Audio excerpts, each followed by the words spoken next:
How'll do, everybody? Welcome back to Let's Stream Dark Souls Prepare to Die. So, last time I did do a little bit of a farm. I didn't spend too long in Blighttown, but I spent a decent amount of time there, as you can see by the amount of souls I've gotten. And I've walked back to Andre to make use of some items that I picked up, both last time and between episodes. So let's go pay our favorite blacksmith a visit. Sup, Andre? My, that's a rare ember you have there. I've seen one of those before. It's the ember of a divine blacksmith. Might you consider leaving that with me? I can produce divine weapons with a flame such as that. You are more than welcome to it. Well, thanks for that. You've made a fine decision. You soon shall see. Okay, now I believe, now that we've done that, we can modify equipment instead of just reinforcing it. So, in order to modify a weapon, what this is doing is this is ascending it down an elemental path, in which case this is divine. In order to do this, you need a +5 standard weapon, and then you can ascend it down a different path. In this case, we're going to be ascending our reinforced club down the divine path. So that'll take 1 green titanite shard, and then I believe it's, once you ascend it, it becomes a regular weapon that you can just reinforce on its own. Now, I do believe it's still going to need the standard amount of titanite here to get this to +5. Oh, okay, I was mistaken. I mean, it does use that, but here I was thinking it would be something like, oh, I don't know, like needing more, but I guess I got those 5 extra green shards for nothing. Oh well. Don't get yourself killed. Neither of us want to see you go hollow. So, technically speaking, you don't have to do that if you don't want to go to the catacombs right away. But for the sake of the Let's Play, I actually do want to go to the catacombs now, because there's an event there that if we don't go there now, we will permanently miss. It's a really small event, but it introduces a character that we've heard about but we haven't seen. And NPCs do kind of interact with each other in ways that you can't see, but as far as their stories are concerned, they do interact with each other. And the character that we are going to go visit in the catacombs interacts with Petrus and a couple other characters that show up later, if we advance far enough.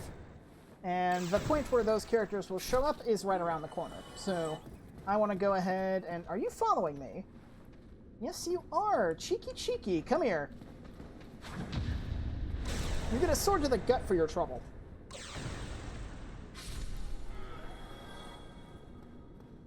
But have no worries. We will have a use for the green titanite shards, even though we're probably not going to be upgrading any more green titanite weapons. It's going to be more or less standard reinforcement from here on.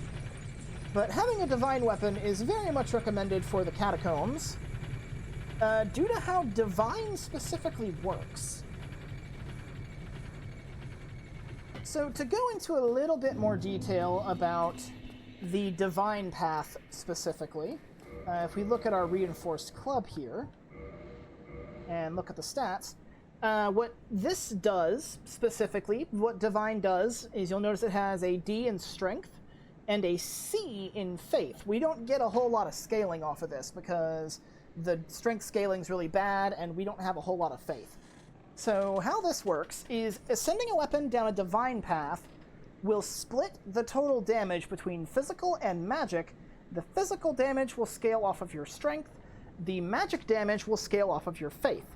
Now, if you look down into the Aux effects section, you'll notice we have 300 bleed, which the divine, the reinforced club had that by default, but the divine modifier doesn't affect that at all.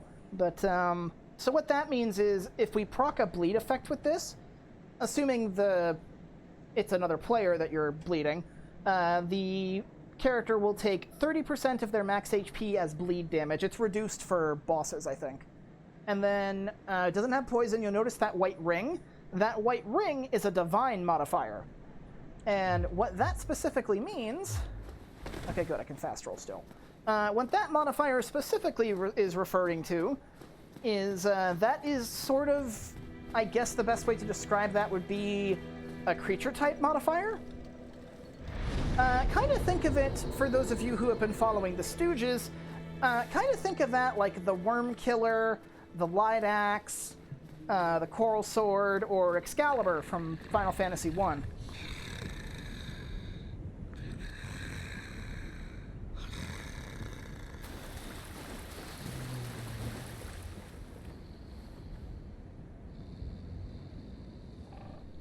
Sounds like somebody's snoring over there. But yeah, consider it a creature type modifier. Actually, probably a better way to describe it would be like all of the anti-weapon or all the anti-monster stats in the first Dark Cloud, where you do extra damage to specific enemies. In Divine's case, the game describes it as any enemy that is an enemy of the gods, or is otherwise like weak to holy damage. In which case, for this particular purpose, is the skeletons here in the graveyard. They will take more damage from divine weapons, and the reason I want this on a reinforced club is because not only does the reinforced club have a bleed proc for the very few organic enemies that are down there, it's classified as a hammer type weapon, and when you hit the smaller skeletons with a hammer, they enter a unique sort of semi-poise broken state where they disassemble and have to reassemble themselves, which leaves them wide open to, well, just getting smacked repeatedly. So let's go ahead and take out all of these idiots.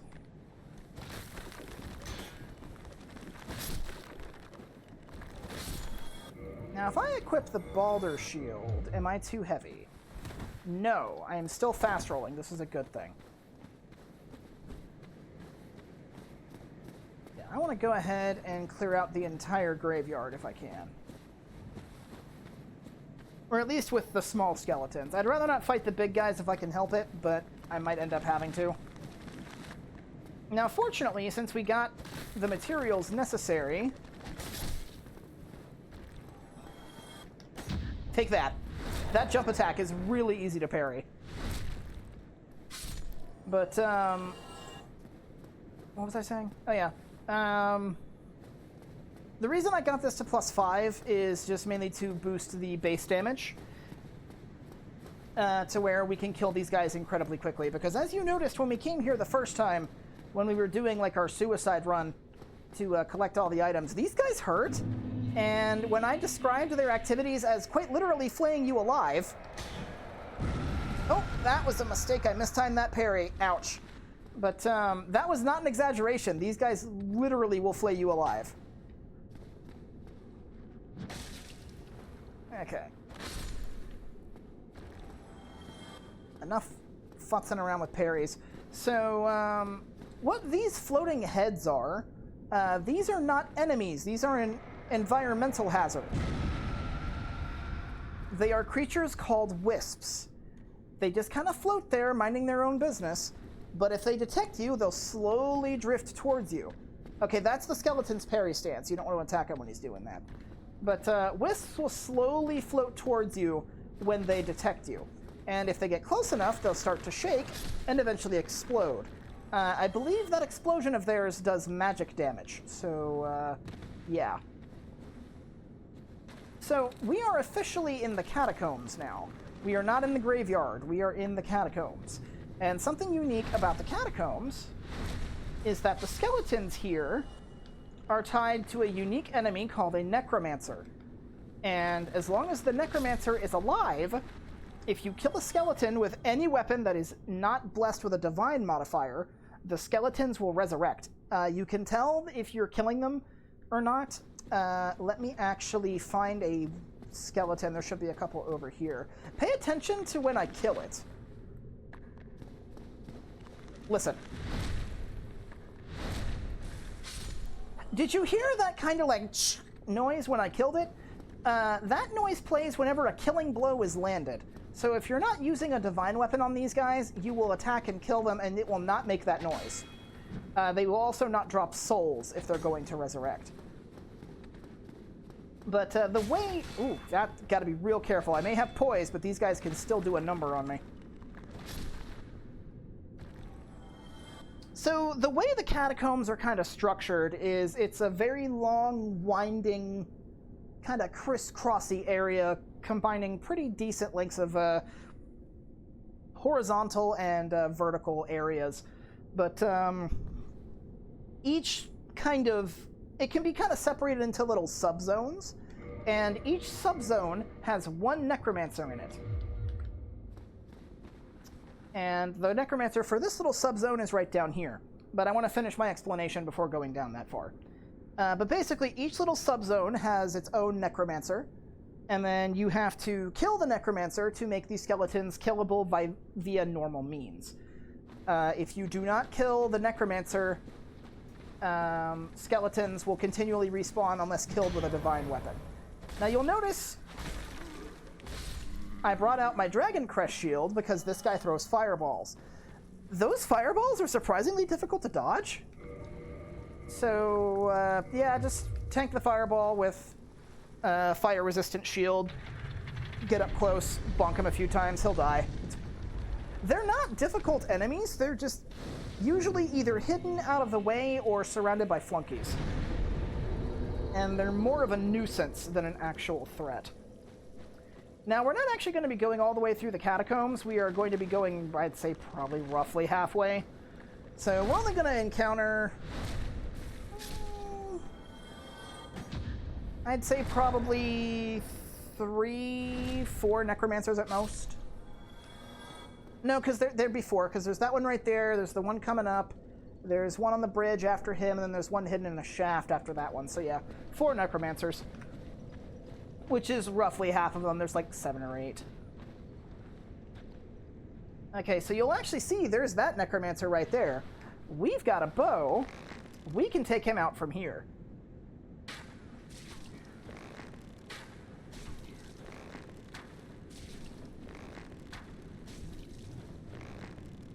I'm surprised he's not running away. Usually after getting shot, he'll try to find cover. Pottery? Shottery, more like. There we go. Alright, so that kills the necromancer for this area. Necromancers are also unique enemies, by the way. Once you kill them, they don't come back.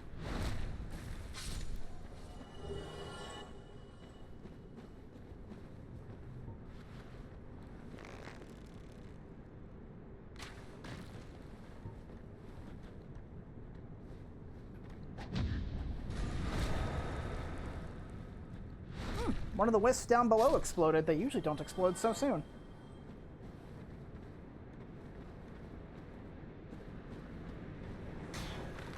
Ooh. Yeah, you gotta be really careful up here if you're messing with the... How did I backstab that guy when he was splayed out on the floor?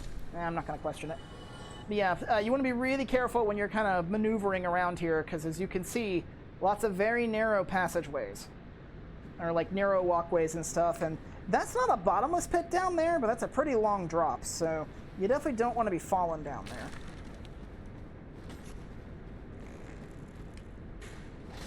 I'm about to say he can probably hit me in the head from there. Let's not stand there.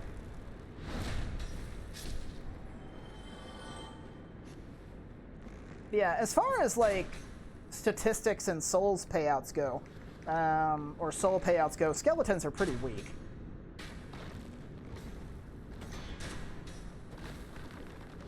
But they are incredibly dangerous, especially in groups. And they have a wide variety of movesets too, not all of which can be parried. Now, I'm not here to like loot the place clean. I'll actually like loot the place when I come back through here proper. For now, I'm just here to get an event.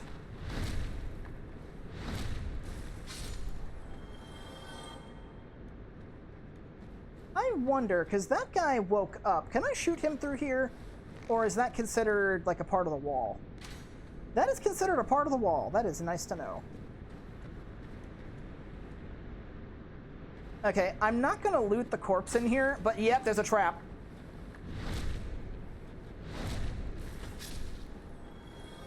Thank you, backstab iframes. Make no mistake, I actually can clear this area now if I wanted to. But, like I said, I'm mainly just here for the event. And there are some items and stuff that we can't get to safely because we haven't gotten far enough in the other areas. We can, with a lot of risk, go for those items, but it'd be incredibly dangerous to get said items and then get back alive.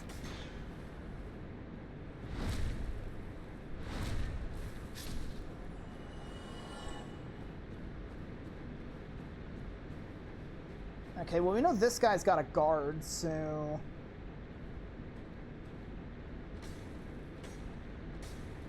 Well, his guard seems to be stuck.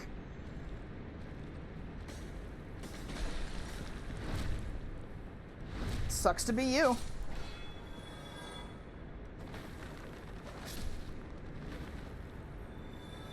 Ooh, we got a humanity. Nice. Okay. Now you can see by the glowing fire over there, our next necromancer buddy is way over there.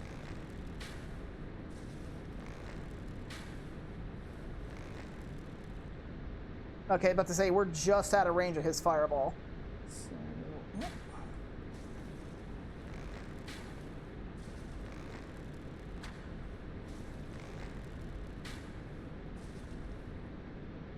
Not quite.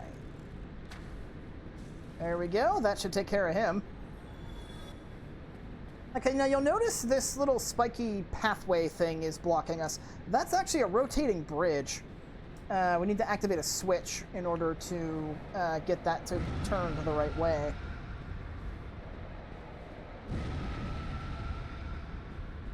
Something else about this area has its own unique traps. You see this statue here? Let me actually use the binoculars so you can actually get a good look at it. You'll notice it has like a funeral mask or something on the face. Be very careful when approaching these, because they shoot out spikes, and as you can see, the spikes just pierced me right through my shield, so yeah, be very careful. Oh, it's a bit too slow. Bye-bye! Necromancer's dead too, so that one ain't coming back. Yeah, the nice thing about wisps is wisps are indiscriminate, so...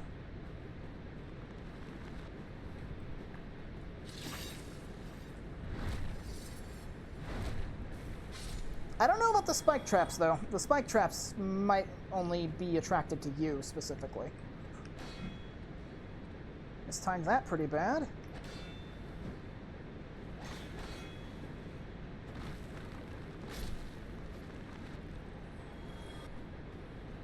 Any more over here? No? Okay. Well, right here's the switch we need to push. And if you look, you'll see the bridge did in fact rotate, so now we can get across. What I probably should have done is, after shooting the necromancer dead, because there's two skeletons over there guarding him, if the bridge is still up, you can shoot them. To aggro them, they'll attempt a roll attack, and they'll just roll right off the bridge.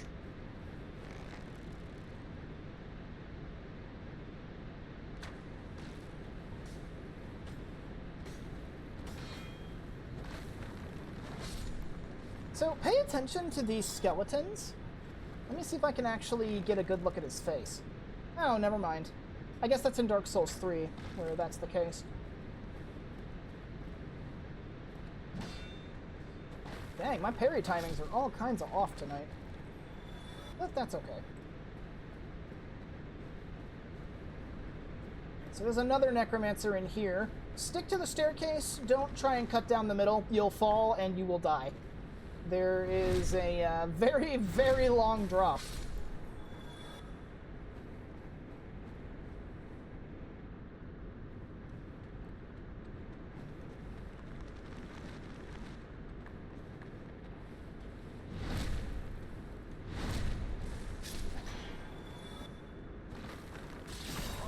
Ugh, get spiked. Ow. That spike trap caught me at, like, the worst possible time. Okay, but we're looking for... You know what? I positioned myself right. Yeah, down the hole with both of y'all.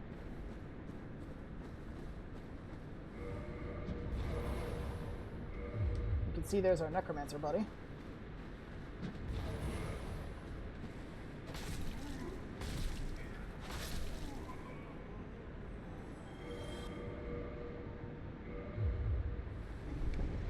go ahead and push this switch. Had we continued further down the staircase into like the little main room, or not further down the staircase, but if we go back up this way, the main exit out of this room was sealed. Yeah, this one right here. If this would have been sealed off, we need to use the switch in order to get that thing out of the way. Now, if I've played my cards right, there should be an NPC. Yes. Notice that bridge moved on its own. But before we go up that ladder, there's a secret wall here.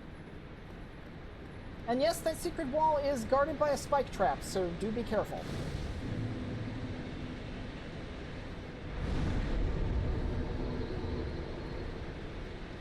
Oh yeah, something I should probably mention about infused weapons, not just Divine, but any non-standard Ascension. Well, there are some Ascensions that can have this happen to them, but as a general rule, as a trade-off for the abilities that they provide, you cannot buff a Ascended weapon. Standard weapons, raw weapons, and I think crystal weapons can be reinforced, but any other ones cannot. And hey, you're a new face. Did you lower that bridge for us? Good day. You look reasonably sane. What are you doing in the catacombs? Are you a cleric or something? No, I'm a wanderer. Oh? Well, that's strange. Oh, I know what it is. You've come for the trinkets, haven't you? Well, whatever it is. This place is treacherous. Do you watch your step? Oh, I've no doubt it's treacherous. Have you seen all the narrow crisscrossing passageways around here? No. Well, this...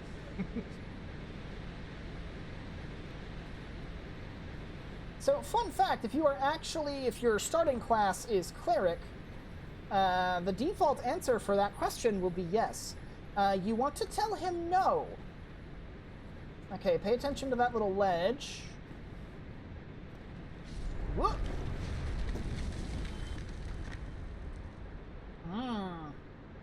Good thing we saw that ledge. Now, because I'm here, I'll go ahead and grab this. I don't want to drop... There's a hole here, like a little secret passage. Yeah, that, I don't want to drop down there. That goes further into the area. But I will grab this, the Great Scythe here, just because I'm probably not going to be coming back to that area now that I've come here. The Great Scythe is one of the more popular PvP weapons because of a technique called dead angling, where you can hit people from behind shields by hitting them from the side. I personally don't care too much for PvP meta, and if you ask me, the way some people do dead angling is kind of cheap. But it's a similar situation, in my opinion, to the whole Smash Bros. Melee thing, where utilizing quirks in a game's engine to your advantage. They don't consider it cheating, but it's not definitely not the intended way to do it, so, eh.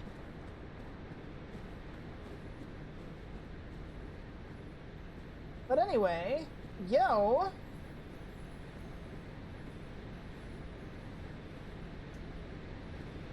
Why'd you do that? Oh, well, how are you then? I slipped and flipped that lever, you see. It didn't cause you any trouble, by chance. Uh-huh, you slipped and flipped it when it's a lever you had to pull out. What did you do, fall backwards? Yes, it gave me trouble. Are you certain? Well, that's a fine shame. I'm truly sorry. Really? But wait now. You didn't actually fall down then. Well, why didn't you tell me sooner? All's well that ends well. Everybody makes mistakes. I'm not above it all, I swear. I'm Trusty Patches, the one and only. I know. This should make up for it. Thank you. We're on the same side. Undead outcasts. Fantastic, isn't it?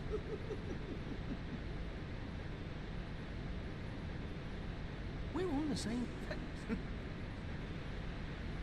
Now, you actually can stop him from engaging that trap if you go over to this side and kick him down the ladder. At least in this version of the game, he's not programmed to climb back up and pull the lever out. Now, I believe if you actually push the lever back in while he's standing there, he won't try that trick again. So you can just push it in and move on. But he's the main reason we came here, so our business here is concluded, so let's head back to Firelink. The reward is not so much worth it. It's just a single humanity. Those are quite literally everywhere. But the fact that we met Patches and know that he's down here. Patches is kind of a recurring character archetype. Actually, he's more of a recurring character in general in FromSoft RPGs. I believe Patch's first appearance was in one of the Armored Core games as Patch the Good Luck. He is most well known for his appearances in the Soulsborne games, starting with Demon Souls as Patches the Hyena, where he does a very similar thing. But everybody knows who Patches is, everybody knows his MO. He acts all friendly, tries to trick you into a trap that'll kill you, so that way he can loot your body later. Good old Patches. But again, important to note that he's down here, and important to note that he asks us if we are a cleric.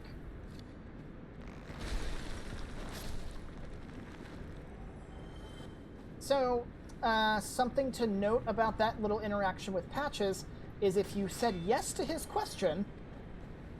Uh-oh. Woo! Almost fell again. I don't want a repeat of the Foliage Demon incident. Woo! But, if you answered yes to his "Are you a cleric?" question, I believe if you talk to him again after triggering that trap, he'll attack you.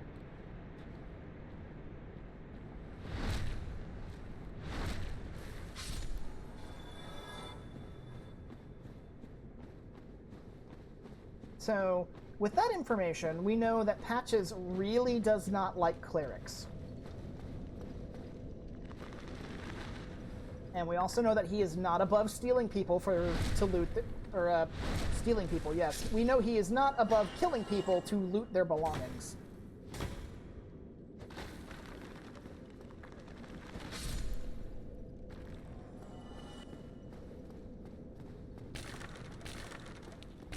Now, we did get warned about Trusty Patches, courtesy of Lautrec. Now, granted, Lautrec just said that Patches rubs him the wrong way and didn't really go into any other details.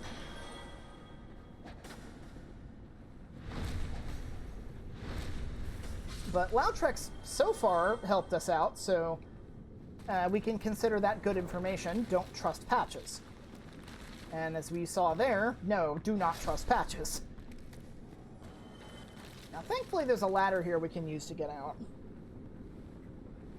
We'll have to fight through the graveyard again, but that's not a huge deal.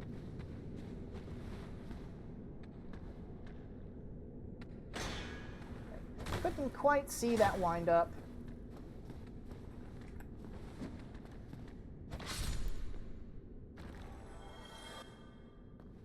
Wait for it. Oh, they ain't coming. The wisps make a very noticeable audio cue when they're about to explode. Why haven't they noticed me yet? Yeah, wisps can be a little weird.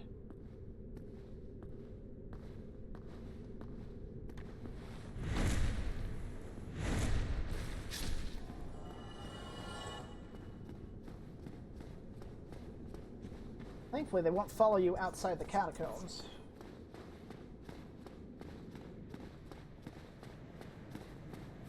Oh, we got another humanity, too. Very nice.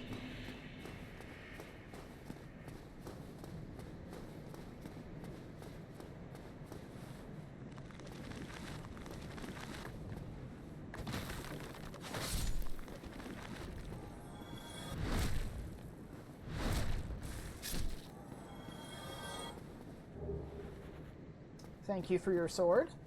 Not that I'll use it, but thank you.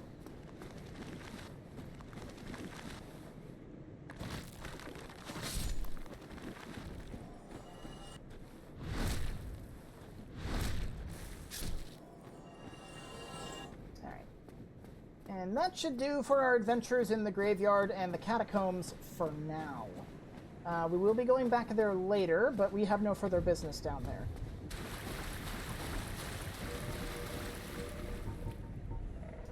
As such, I won't be using the Divine Reinforced Club again until we go back down there. That is the first of many specialized weapons that I like to take into my possession. Okay, so our next stop is back at the Undead Burg. Specifically, we need to go to the bridge where the Drake was breathing fire down on it. Because that's where the next area we need to go is. Now, technically speaking, we don't have to go where we're going next. The next area is completely optional because we have the Master Key. If we wanted to get to the next Spell of Awakening, we could go to New Londo Ruins through that door we opened into the Valley of the Drakes, and enter Blighttown through the back way. Which, you know, we've done that before, but we could actually do that for progress instead of just, you know, being back there to be back there. But this is a Let's Play, and I actually want to show you guys everything this world has to offer, within reason, so we're going to be taking the intended path.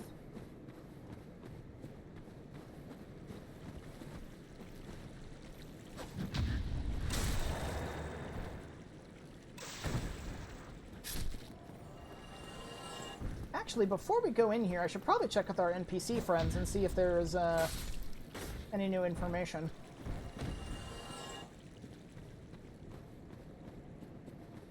Granted, it's just Lautrec, the Crestfallen Warrior, and Petrus, but, I mean, maybe they'll have said something new.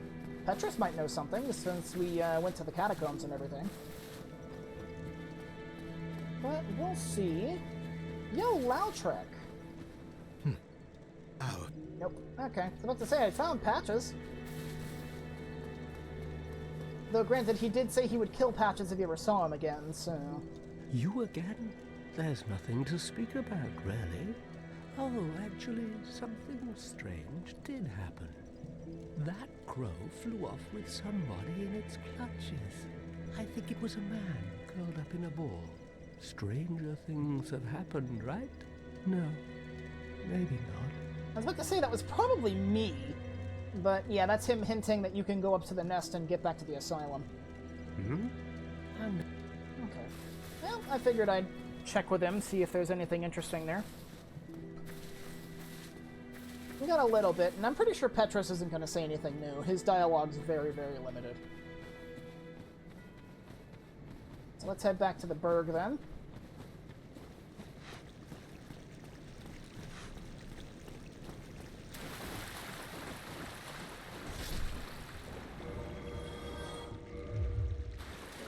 Spider shield. And yeah, I'll keep the wolf ring on. The poise is just worth it. Because what the wolf ring does with that plus 40 poise is that lets us shrug off, like, glancing attacks. We can take small hits that just happen to nick us while we're in the midst of dodging through a crowd.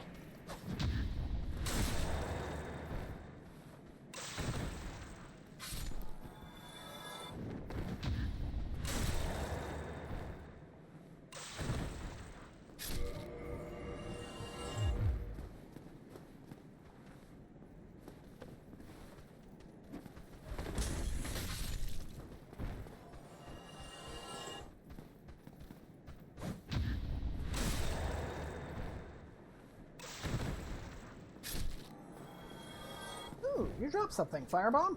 Nope. Hollow Warrior Armor. Never gonna wear it, but there it is. Okay, now we get to have a sniper duel. I do seem to recall I need to aim like this way to actually hit the guy. Let's... Yeah, there we go. Nope, no Estus for you. And you are not gonna be sniping me while I fight your friends up here.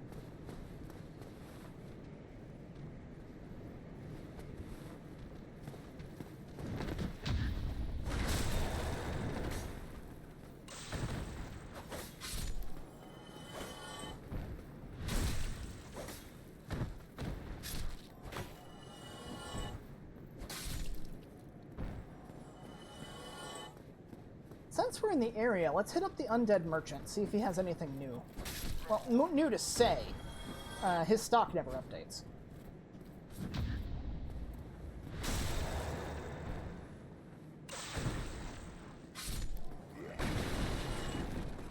Let's see, anything new to say? Well, first let's take care of this guy with an axe. Come on.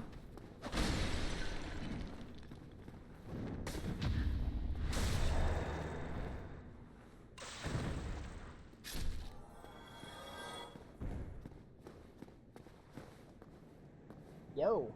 Oh, there you are. Still keeping your marbles all together? Never hurts to splurge when your days are numbered. Sorry. Didn't mean to skip some of your dialogue there. Got anything new to say? Eh? My wares? Of course they're stolen. What did you think? And when you lose your head, I'll sell it all again.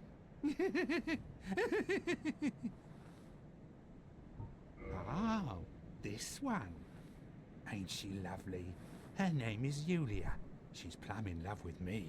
You'd never leave my side now, would you, Yulia? Now, you can't actually see Yulia unless you attack him, or at least that's my interpretation. I mentioned you could kill this guy to get a really powerful sword. My interpretation is that Yulia is that sword. So he named his weapon.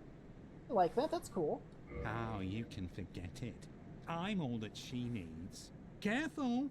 She'll bite your little fingers off. Be kind, Yulia, be kind. That... Sorry. That line right there, she'll bite your little fingers off, is what makes me think that it's his weapon that he's referring to. Here, I'm not here to chit-chat.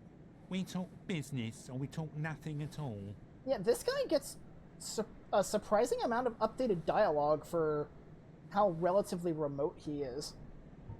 Cheap bastard. Right, Yulia? I don't exactly know what sequence triggers you have, or what the sequence triggers are for him to update his dialogue. I'm assuming it's boss kills, but I'm not sure. Because I know, like, he has his initial dialogue, and then that gets updated after you kill Taurus Demon. We've killed Moonlight Butterfly and the Gargoyles since the last time we talked to him. But I don't know if which one of those was the trigger.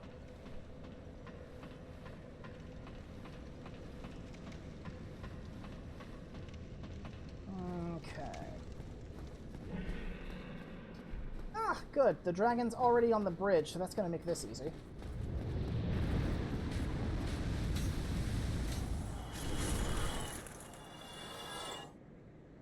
Alright, so what we want to do is we want to get rid of him. We're going to have to make him fly away, so we're going to have to do this the fun way. Come on, jump down. You know you want to.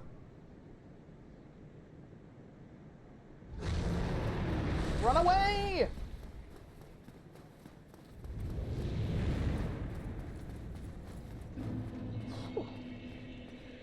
Okay.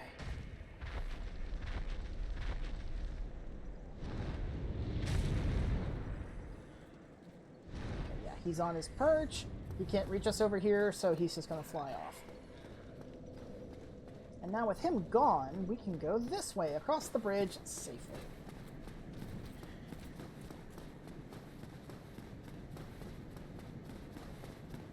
I'm noticing my stream's lagging behind a little bit. Let me see if I can fix that.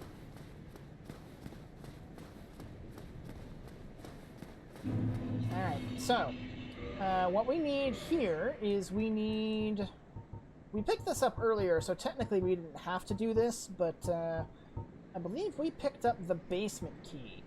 Opens the narrow passage leading below at the far face of the Great Bridge in the Undead Burg. The lower Undead Burg is a treacherous place. Do not turn your back on the wily thieves or the wild dogs who serve the Capra Demon. And that opens this door right here. And you will first be faced with this really big ladder. Do not make the mistake I did and just drop off. You will die. Oh, I also probably should have mentioned ladder controls when we first encountered one. It's fairly simple. Down climbs down, up climbs up. If you press B at any point, you'll just slide down. Do note if you're playing Dark Souls 3, and I think Dark Souls 2 uses this mechanic as well, do not just press B to slide down, you'll jump off instead. And, yeah, you're not going to have a good time. So the first thing you definitely want to do before going down there is you want to open this gate. This gate leads to the other side of the firebomb bridge in the upper part of the burg. So I believe we rested at that bonfire over there, so if we somehow die, we can just walk back over here, no problem. Now, I do want to shut this door if I can. Come on, I saw that close prompt. There we go. So in the event we do have to come back through here, that's one or two less enemies we have to worry about on the way back. So this area can be a little bit annoying because we make our first acquaintance with an infamous Dark Souls enemy type, dogs. Nobody likes dogs in Soulsborne games. They are always annoying.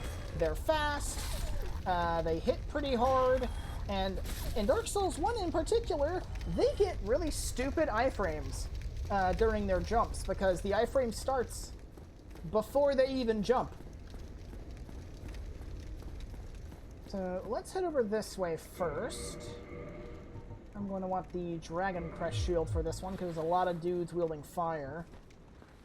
Now you'll notice there's 1, 2, 3, 4, 5, 6, 7 hollows with torches.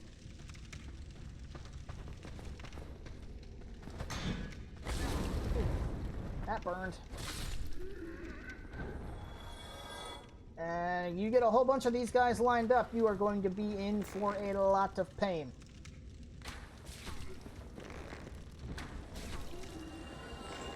So I'm going to take the safe approach. And if I can, snipe the lot of them.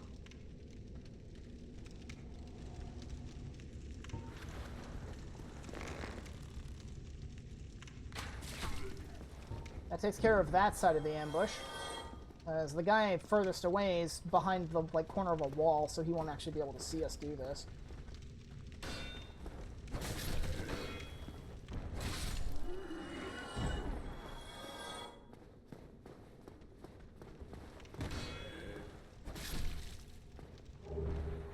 Humanities, thank you very much.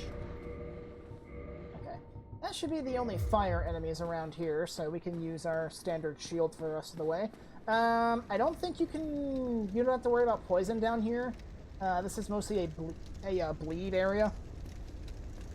Somebody, please let me out of here. Somebody, anybody, help me. Unlock the door. Damn, I'm finished. How did this ever happen? What I like about this is if you're not playing online, this is really easy to miss because he doesn't make that dialogue unless you are literally in front of the door. Like, you notice when we were here on the road just walking by, he didn't say anything. We had to get up onto this little, I don't know, like porchway to get him to speak. But yeah, this is why you need the residence key from the undead merchant. Because the master key won't cut it.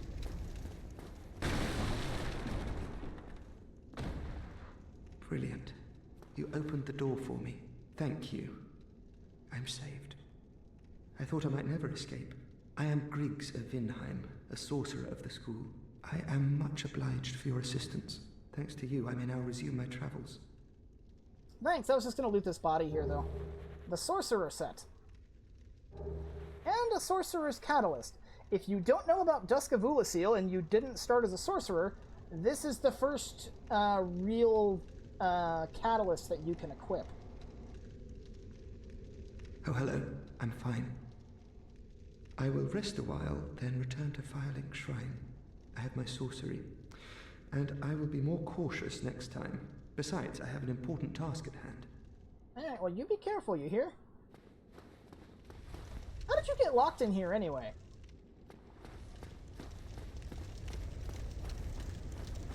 Oh, there's the black screen. Come on, focus. There you go. Alright, so I'm going to switch weapons here real quick to my Gargoyle's Halberd, because my Gargoyle's Halberd has some extra range on it. So, there are 3 major traps in the Lower Undead Burg. The first is with all those torch hollows. The second is this alleyway here. You'll remember the key that we used to get down here mentioned a bunch of thieves. The thieves are hiding inside 3 little rooms blocked by these doors. What's supposed to happen is you walk down far enough, they bust the doors down, and you've got a 3-way fight on your hands. However, if you have a long enough weapon, you can just walk up to a door like this and hit them through it. And I did test this. This works in Remastered. You can actually kind of see this guy. You can actually kind of see his shoes if you angle the camera just so. But that kills 2 of them, which means there's only 1. And going towards the 3rd door will trigger the trap.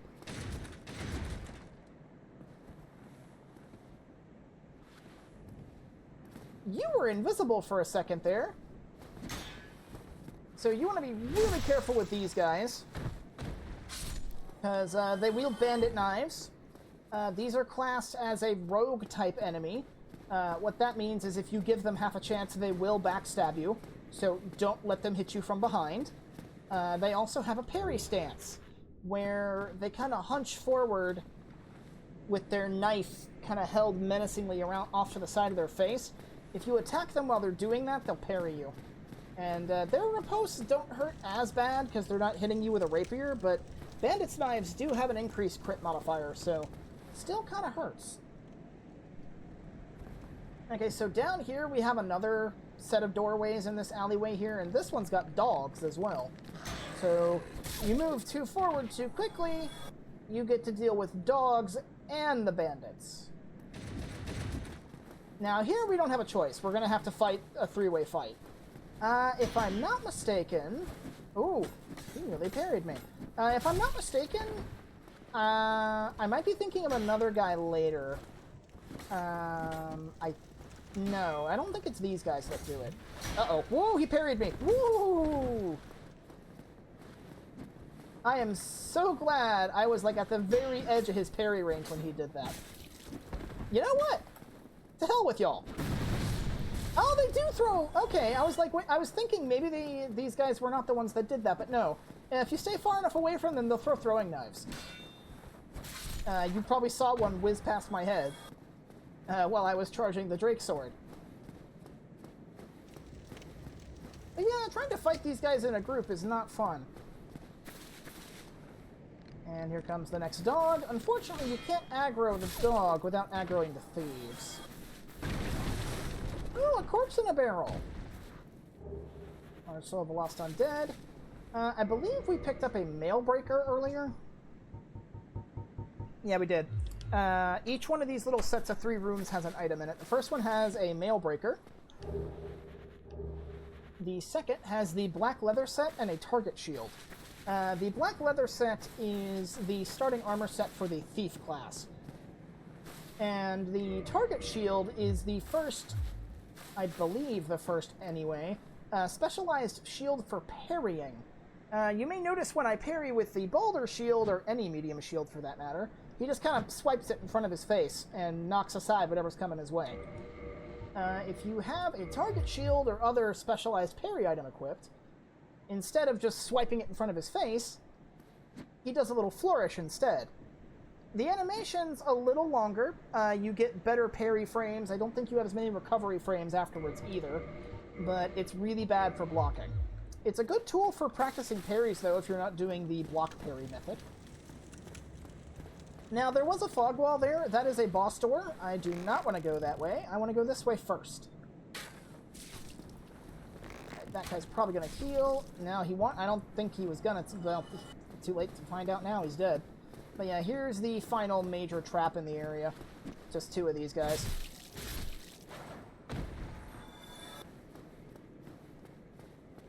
And dealing with 2 of these guys and 2 dogs is preferable to dealing with 6 of those guys and 5 dogs. And let's go over here. Large Soul of the Lost Undead. You can see we are pretty far down. Alright, don't stop moving once you enter in here, because there's a hollow with a longbow waiting to snipe you.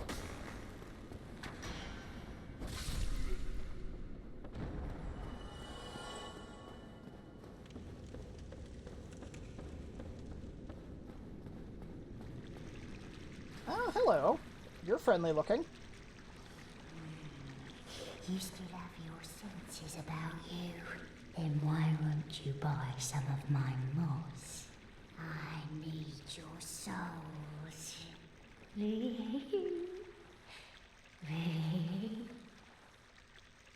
so this is the second merchant of the Undead Burg. This one is known as the female Undead Merchant, which unfortunately the only way you can really tell that is by her voice.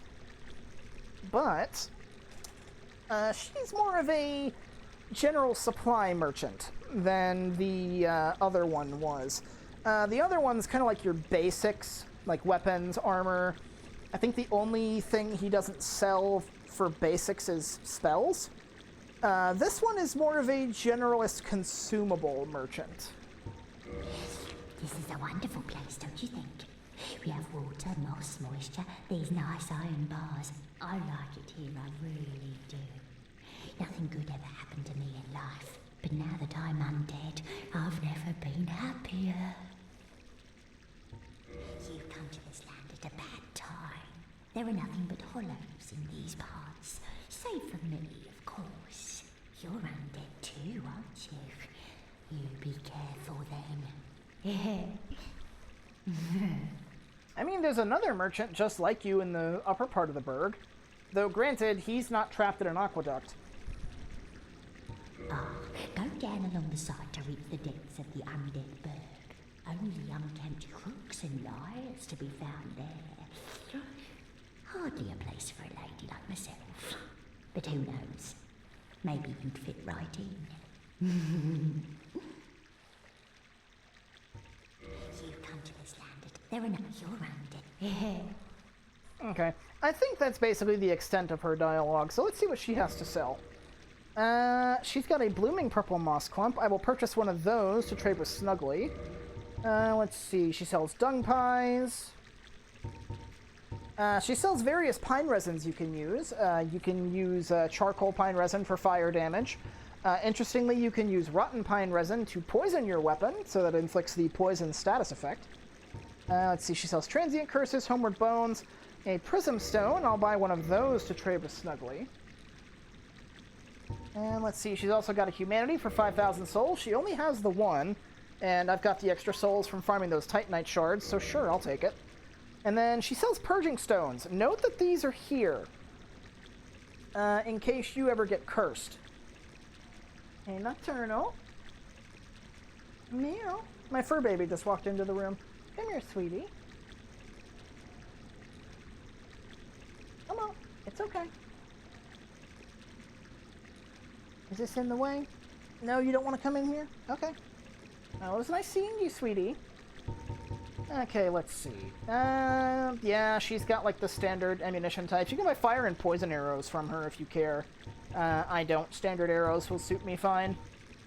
But if you need just like general consumables and curative items, she's the merchant to talk to. Come again, if you please.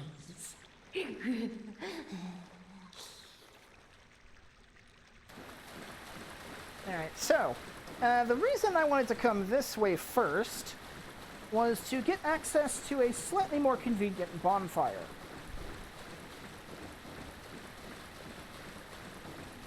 Because if you look, there's this gate here. We open the gate from this side, and hey, that rat looks familiar.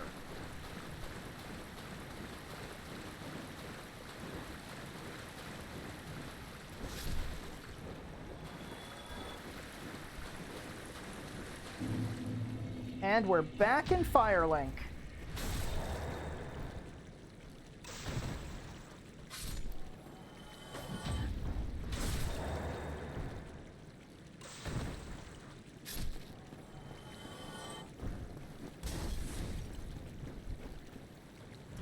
Game, that was not a nice thing to do.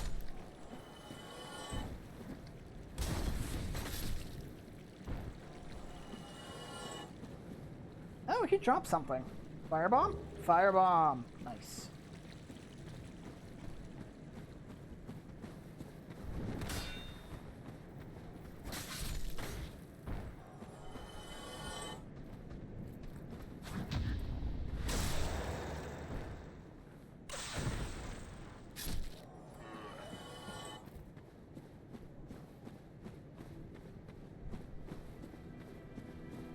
And hey, it looks like Griggs made it.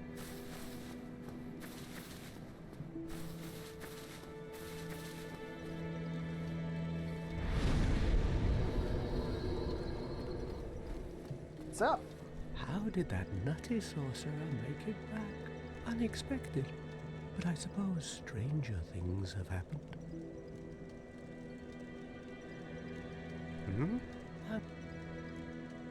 I don't suppose Lautrec has anything to say about that. Oh, he's gone. I wonder where Lautrec's gone off to.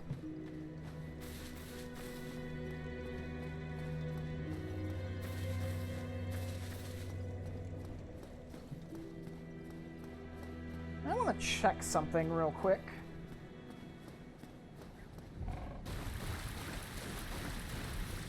No, okay.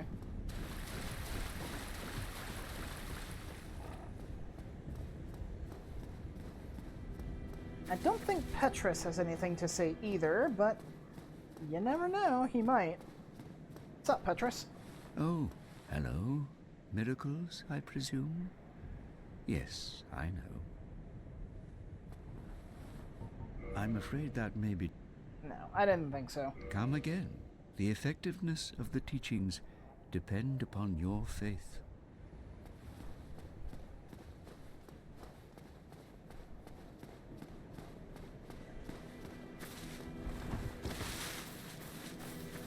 What's up, Griggs? Oh, hello. I regret meeting you under such compromising circumstances. At least we both made it back unscathed. Incidentally, would you care to learn any sorceries? You're clearly talented, and besides, I owe you. Of course, we will require some materials, but I'm happy to teach you some elementary spells. Are you interested?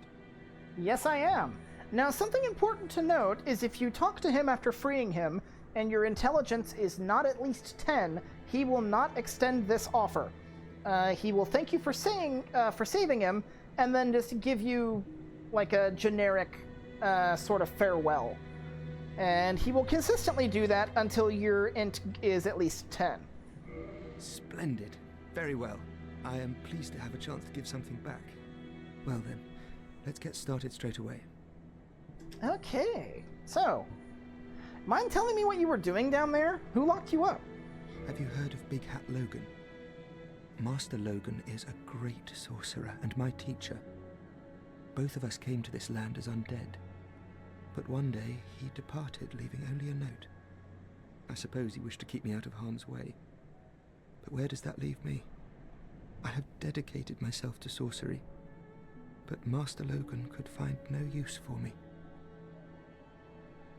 Okay, that doesn't answer my question, but I'll keep an eye out for this Big Hat Logan guy.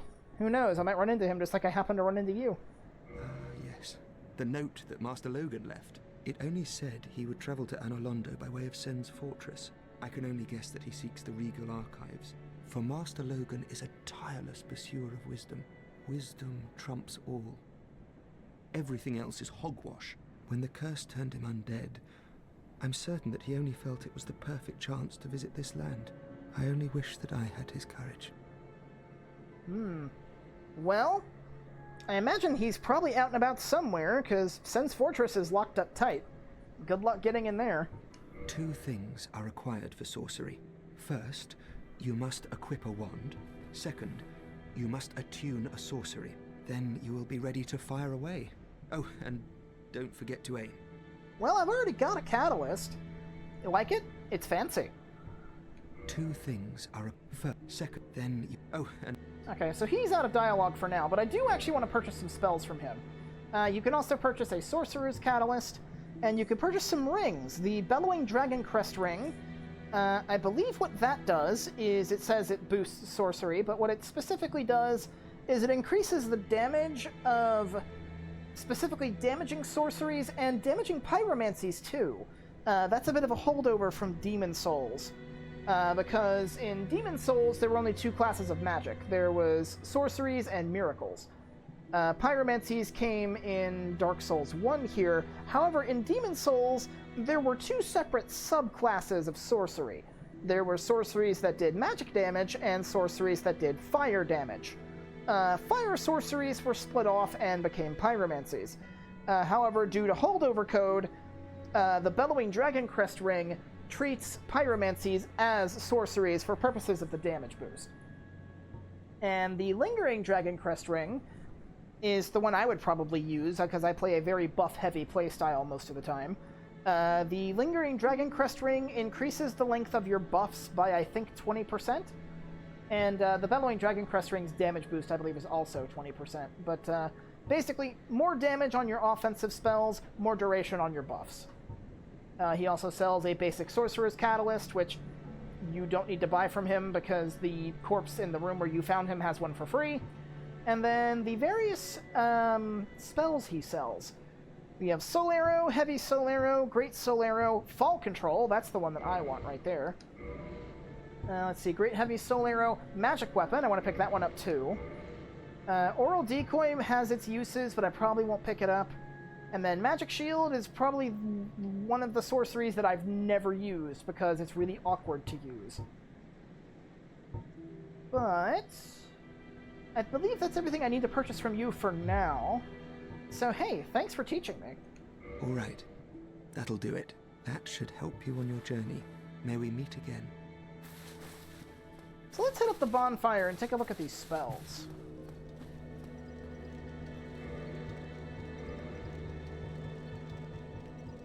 Okay, so we already got Hidden Body, Cast Light.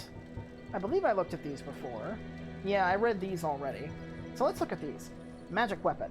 Sorcery for casters who wield swords. Magic Augmentation, Right Weapon. The power of the Magic Swordsman of Vindheim is predicated upon this and Magic Shield. Many warriors learn sorcery just for this. Fall Control.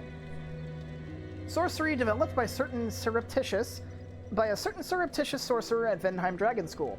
Reduce damage and noise from falling. This sorcery, along with Hush, explains the extravagant cost of hiring Vindheim spooks. So, let's actually put our 3 spell slots to use. So the first one, I want Fall Control.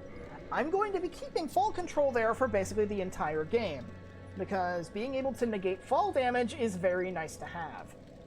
Let's see. Secondly, I want Magic Weapon. A weapon buff will always be helpful. It's also why I'll be going down the standard reinforcement path. And then finally, I want Hidden Body, because being able to turn invisible has its uses. Cast Light is a very niche spell. There's only 2 areas in the entire game where it's actually useful. So for those areas, I'll definitely be packing it, but for the most part, it'll just be sitting in my pack. So, something to note is that I mentioned earlier that Ascended weapons could not be buffed. Magic Weapon is a weapon buff. You'll notice even with my Catalyst out, I can't enchant the Drake Sword. That's because the Drake Sword is considered a special weapon because it levels up with Dragon Scales. Only certain specific kinds of weapons can be buffed.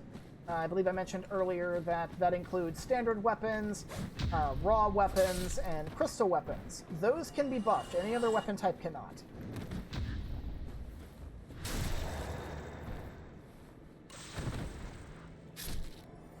An example of another example of a special weapon would be the Astora Straight Sword that we found down in the Valley of Drakes with the Dragon Crest Shield. That levels up with Twinkling Titanite, and as such is considered a unique weapon. So that also cannot be buffed.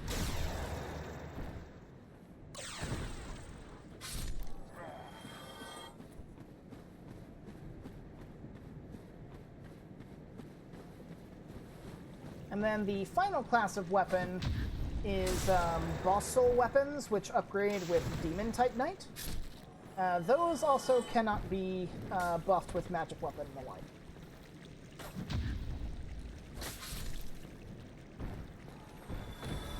But now that I've got my primary spells, we can go take care of business and keep going on our merry way.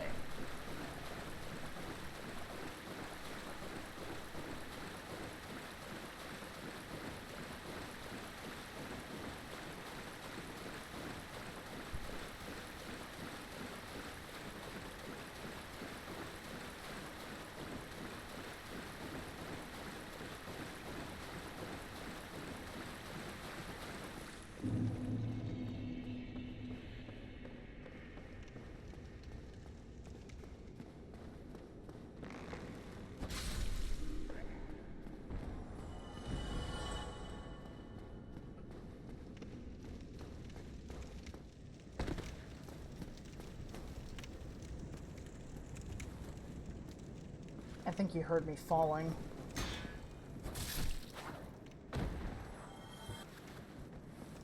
Should be able to just snipe this guy in the head.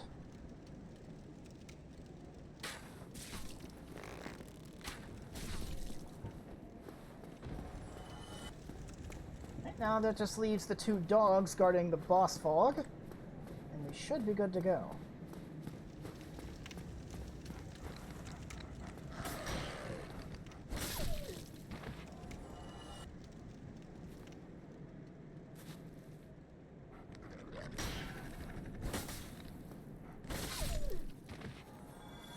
Okay, thankfully that didn't attract any attention from back there. Okay, so, it's boss time. I want to make some adjustments here. First things first, I want to equip the Gargoyle's Halberd, because even though it does less damage base than the Drake Sword, the fact that I can buff it with Magic Weapon is going to make it very helpful for this fight. Let's see, the Longbow, we can keep that on. It's not going to be lowering my evasion any. And then let's see. Definitely want the Balder Shield and everything else. Okay. So, beyond this boss fog is probably one of the biggest noob killers in the game. And if you come in here unprepared, we'll probably wall you very, very hard. I know it did for Star his first time through here. So, before we head in, I want to cast Magic Weapon and also Hidden Body.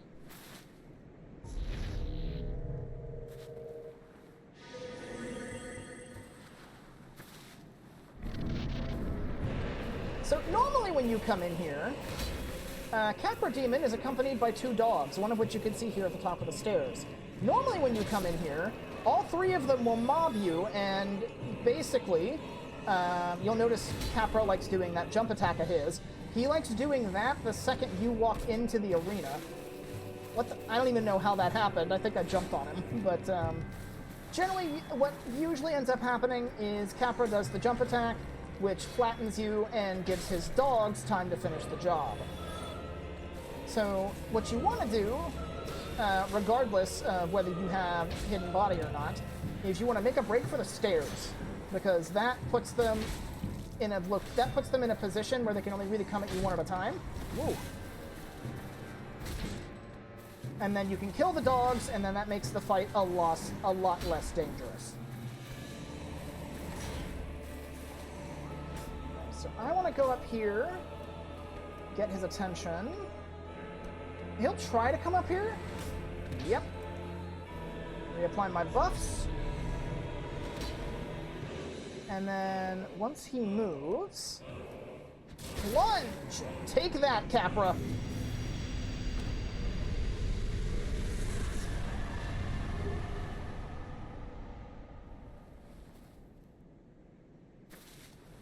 And that is Capra Demon dealt with.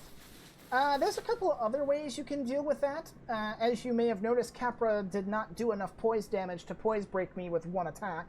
So if you have the Wolf Ring, like I do, and you don't have Hidden Body, you can try and squeeze between Capra and the dogs, take 1 hit, let your poise eat it, and then run up the stairs.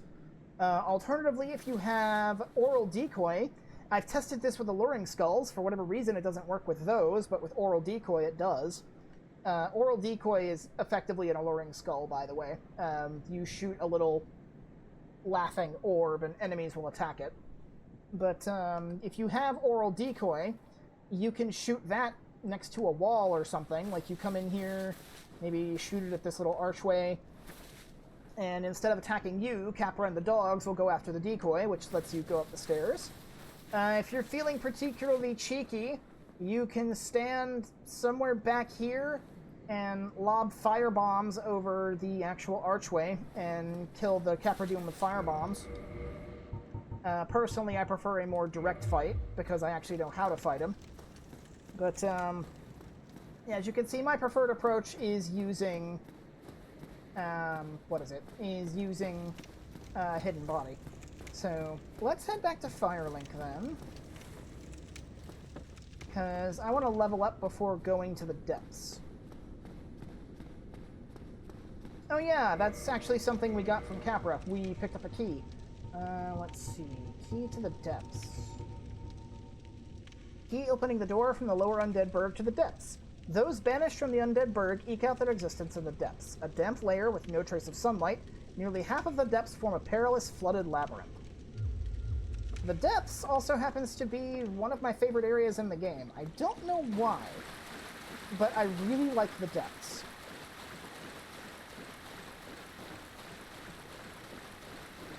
But like I said, before we go down there, let's go and head back to Firelink to level up. Did I forget to kill this rat, or did me going into the lower undead berg cause him to respawn? I may have just forgotten to kill him.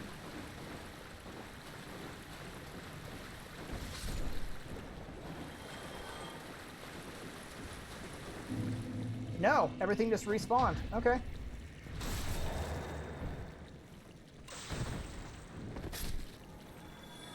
I guess because the lower berg is considered a separate area from the actual main berg. Ooh. Again, game. Again.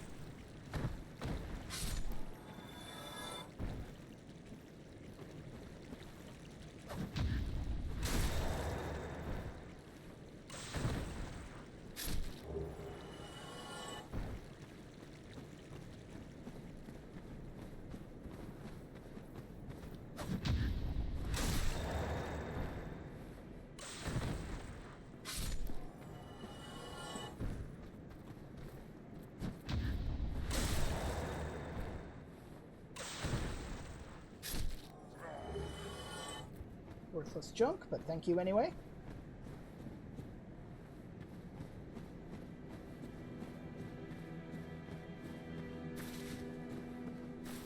What's up, Griggs? Did you see them? The 3 young clerics headed for the catacombs to seek kindling. Kindling is the art of feeding bonfires. The poor young girl sent down into a tomb. What a terrible mission she is burdened with. What's this? 3 young clerics, you say?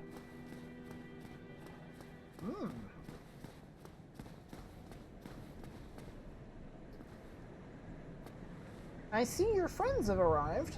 Oh, hello. My guests have finally arrived. I will be departing with them shortly. So, I'm afraid I will be saying goodbye soon. It was a pleasure. Oh, hello. Miracles, I presume? Yes, I know. Actually, I was hoping you could tell me about your companions over there. Rhea is the youngest daughter of the good house of Thurland. Those young knights are her old schoolmates, but I'm not sure what to make of them. I'm afraid they may be a bad influence. Rhea is the youngest, but I'm... Come again. The effectiveness of the teachings depend upon your faith. Haldo.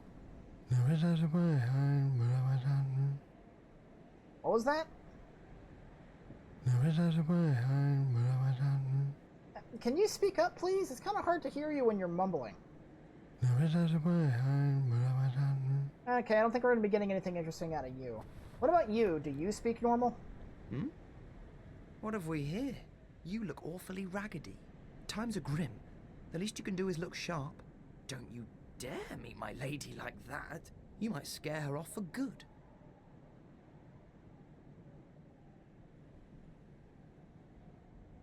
I mean, yeah, I look like a walking piece of shriveled up jerky, but you don't gotta be rude about it. Oh, you again. What business have you? I don't suppose we can help, though. We accompany my lady on her righteous mission. It is quite a chore, but I'm stuck with her, and Nico too. I can't very well abandon them now. Oh, it's you. We're to leave momentarily. The catacombs aren't exactly my idea of a good time, but what can one do? I do hope we meet again, rare or not. I mean, I already killed, like, roughly half the necromancers that live down there, so hopefully y'all will have at least a little bit of an easier time. Oh, it's you. With the rare or not. Well, Rhea over here seems to be busy praying. I hate to disturb her, but hey, good luck on your mission, yeah? You are undead as well. Then we've no time to fraternize. I have my mission and you no doubt have yours. Must not let this curse overcome us. Anything else you know about your mission? Did I not explain the urgency of our tasks? Or are you so uncouth as to lack such judgment? By the looks of you, I should think not.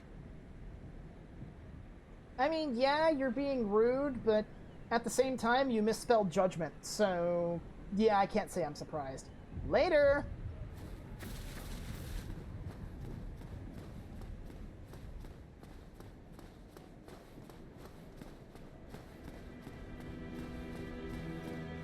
What about you, crestfallen guy? You got anything to say about the new arrivals? Did you see her? That virtuous little maiden, complete with followers in tow? They're probably going straight to pillage graves. I've heard enough about a lady for a lifetime. How did that raggedy old chum end up? You know, the one who idolized some godmother of pyromancy. He left for Blighttown, but never came back. Whereas most flee from sickness, he dives right in. Well, nothing will harm him once he goes hollow. Well, let's see if Lautrec came back from wherever it was he was going. Hey, you're back! Where did you go? You again. Out. Okay, keep your secrets. Right then, well, let's head to the depths. We don't really have much else to do around here. So, yeah, we'll rest up. Oh yeah, we should probably level up and stuff like that first. Let's see, how many souls do we have?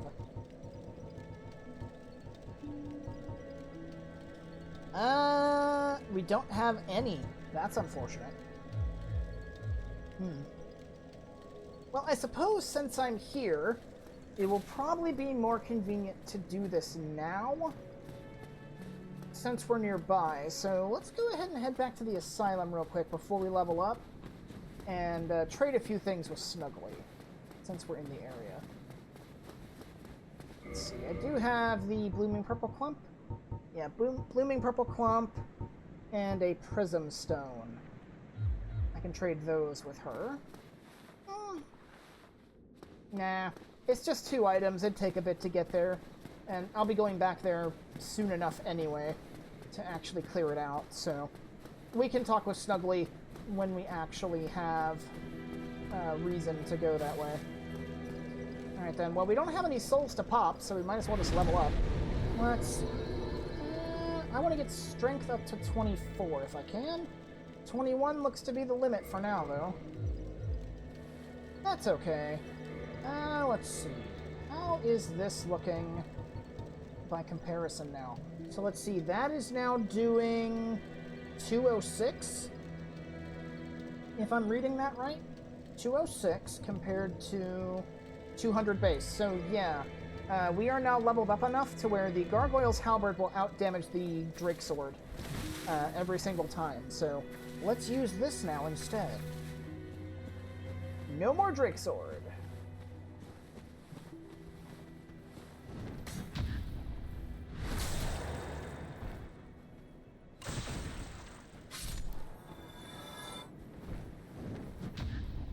You jumped way off to the side and got parried anyway. Don't you feel stupid?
Alright, here we are. Lower Berg.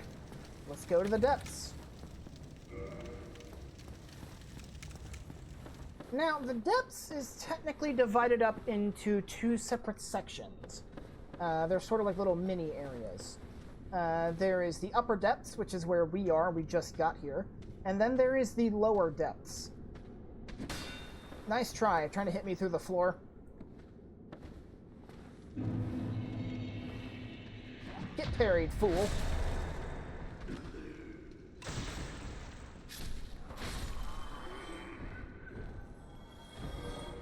So, I actually want to equip the spider shield while I'm in here, because this area has the combination of physical, fire, and poison damage to deal with. Just kind of hanging out there on a ledge. You having fun over there?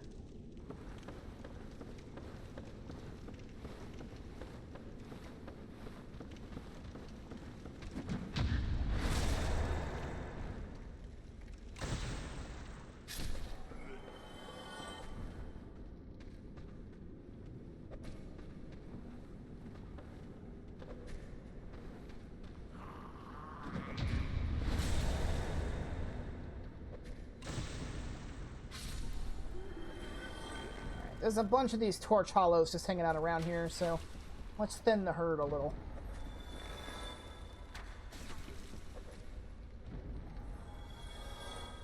Looks like we got that guy's attention.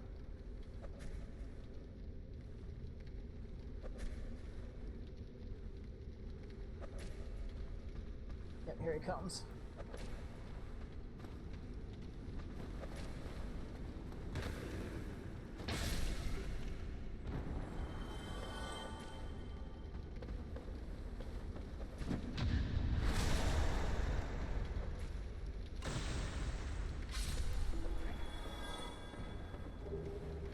Broken straight sword, okay. Yeah, this looks like some kind of mess hall kind of area.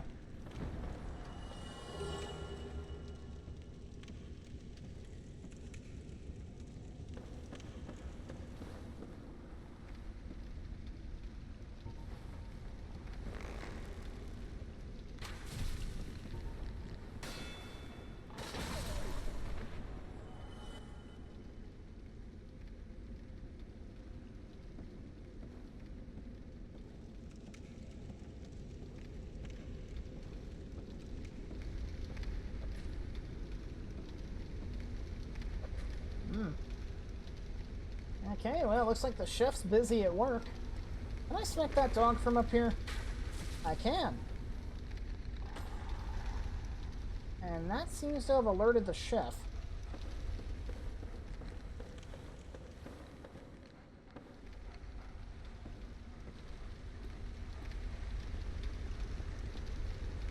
Oh, yep, he's been, well, technically she. Well, looks like she fell. Not our problem. Where's that dog? There we go. Time to kiss the cook. Say hello to the butcher. There are two of these. And they are unique enemies specifically to the depths. There's this one here, and there's one hanging out over in the other area. So you can parry that butcher knife of theirs. Watch out for, I'm guessing that's a tenderizing hook or something. Whatever it is they have in their offhand, watch out for that. They can use that for a grab. And you cannot parry it. Now what's in here? A large ember. Ooh. What's that about? Ember required for weapon ascension. A large, high-quality ember handled by the blacksmiths of Astora. Andre may want that. Ascension for +5 standard weapon allows reinforcement to +10. Also can ascend +5 standard weapon to raw weapon. Raw weapons can be reinforced to +5. Okay. Well, we'll give that to Andre next time we're in the area.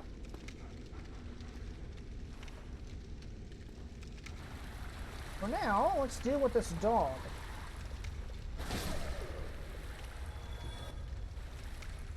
And I want them to come to me if at all possible.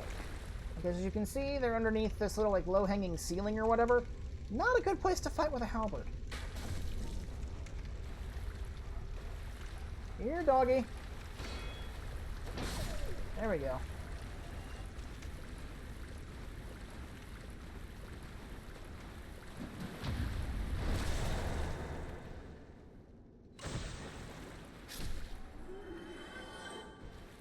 I think it's funny because this one hollow here will always give you a humanity the first time you come through here if you kill everything before you fight him.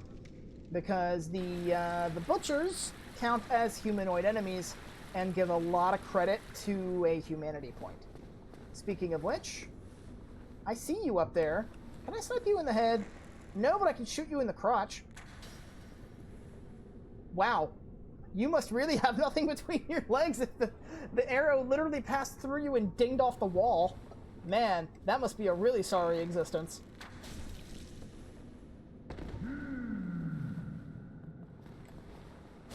Oh, that's the grab.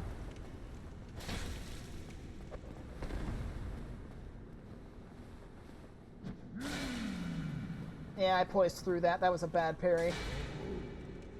There you go. So, from the first butcher I killed, I picked up a sack. If the first one didn't drop it, this one would. Because of Dark Souls' very nice mechanic of unique enemies with unique drops being guaranteed to drop said drop if you kill the very last one and haven't gotten it yet.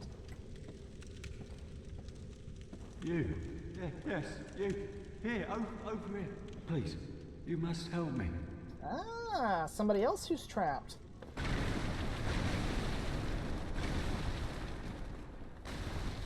So, even though he is inside of a barrel and you normally break barrels by attacking them, don't swing your weapon at this guy. Just roll into it.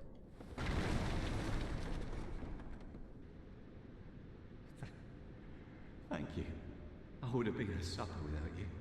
Been eaten alive. I shudder to think. Thank you. Thank you dearly. I am Laurentius, of the Great Swamp. I will not forget my debt to you. Are you the raggedy old chum that Mr. Crestfallen mentioned? Oh, hello there. I'm fine, thanks to you.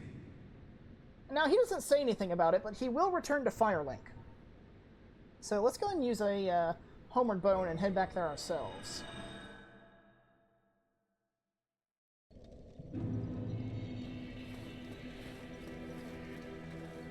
How did that old man make it back? Unexpected. But I suppose stranger things have happened. Okay, well, he doesn't have anything else to say, but if we go up here... Hey, you made it! Well, I see you made it out. Yeah, I made it out safely too. I have my pyromancy of the Great Swamp, so I can use the manage with a bit of care. Oh yeah, by the way, I can share my spells with you. I think you have a knack for it. All you need are the materials. I'll be pleased to help you. Unless you find the magics unsavory. Do I find the magics unsavory? No. I cast magic myself. Yeah, wonderful. I'm sure that they'll be of some use, some assistance. Here, first take this. Ooh, thank you. A flame from the Great Swamp. Now you're a fully fledged pyromancer. Why, let's get started right now. So, this goes into pyromancy, because Laurentius here is your basic pyromancy teacher. Much like with any other spell class, you need the appropriate level of attunement to actually equip the spells to begin with, but unlike sorceries and miracles, in Dark Souls 1, pyromancies otherwise require no stats. You level up your pyromancy potency by talking to a pyromancy teacher. There are 3 of them in the game, Laurentius being the first one. If you have a pyromancy flame, you can modify equipment to level up your pyromancy flame with souls. I believe a standard pyromancy flame can be leveled up to plus 15, and then there is a very specific pyromancy trainer that you can find who's hidden, who can further upgrade it. But before I upgrade the flame, I actually want to purchase some stuff from you, but tell me about pyromancy. Pyromancy is the art of casting fire. Produce flame, then channel it, just as our ancestors did. A pyromancer must be in tune with nature herself. My home, the Great Swamp, is an abundant store of nature. You will understand one day. It only takes time. Pyromancy has a, well, rather primitive aspect to it. It meshes poorly with advanced culture, and pyromancers are considered rather unsavory, which is fine, as I never got along with anybody anyway. So, for me, turning undead didn't change a thing.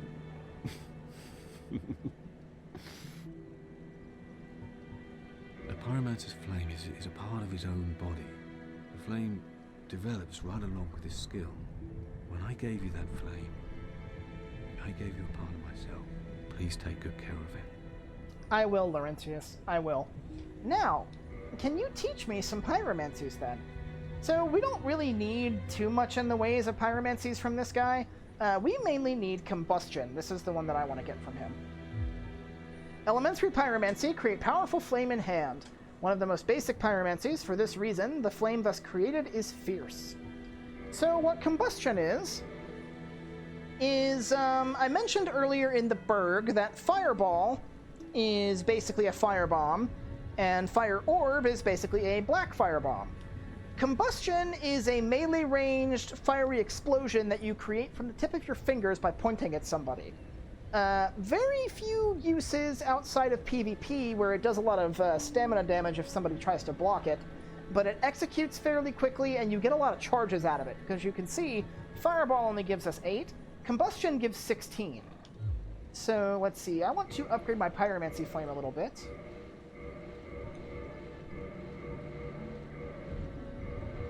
Okay, I can get it to +4. That's not bad. Goodbye then. Come back if you find anything new. I'm hoping that should be powerful enough for me to do what I want to do with it.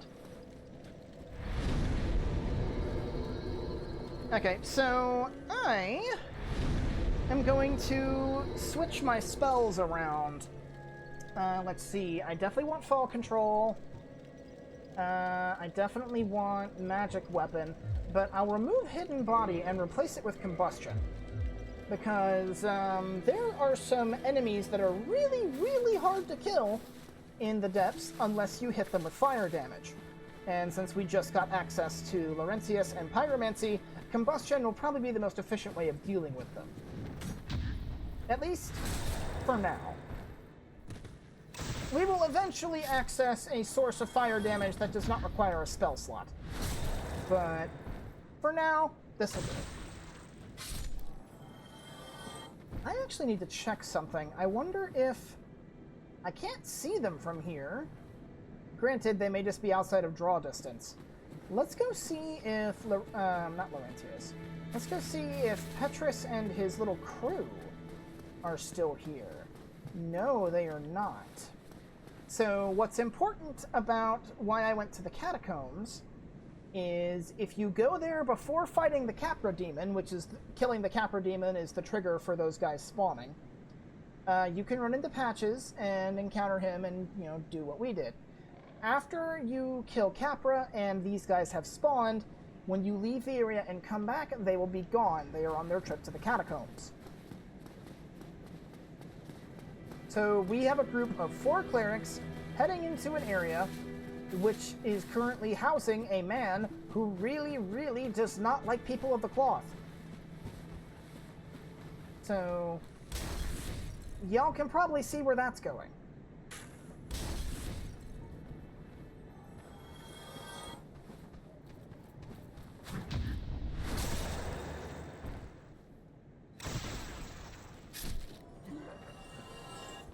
I'm actually going to... Nah, I won't do that yet.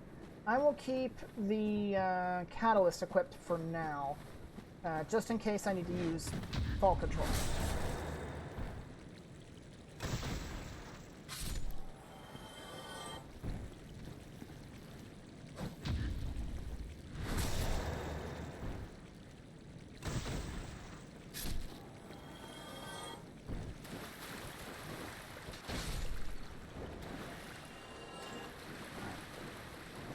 Now, let's head into the depths for real this time. Once we head in, we're not going to be coming back out for a bit.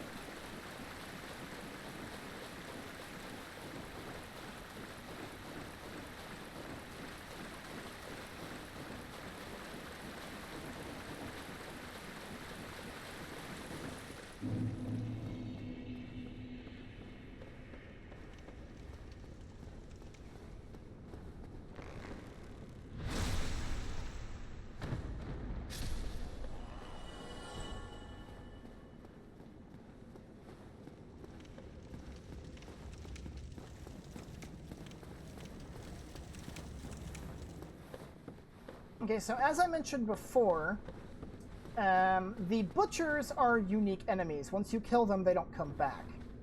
So there's this guy. I'm around the corner here. Wait for him to pop up.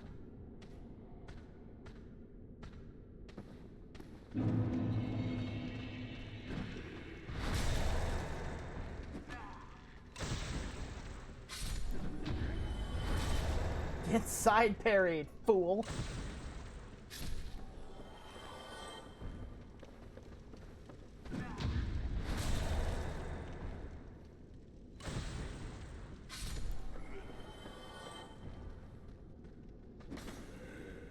What are you doing down there?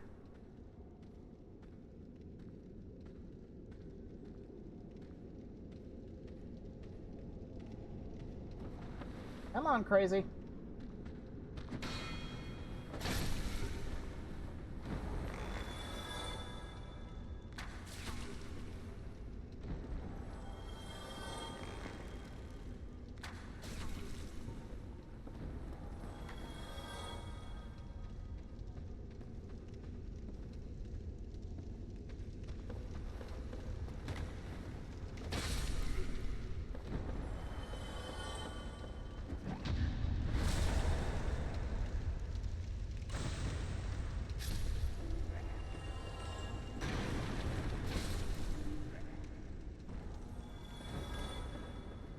Now, the butchers may be gone, but their guard dogs are still here, so you definitely want to be careful of them.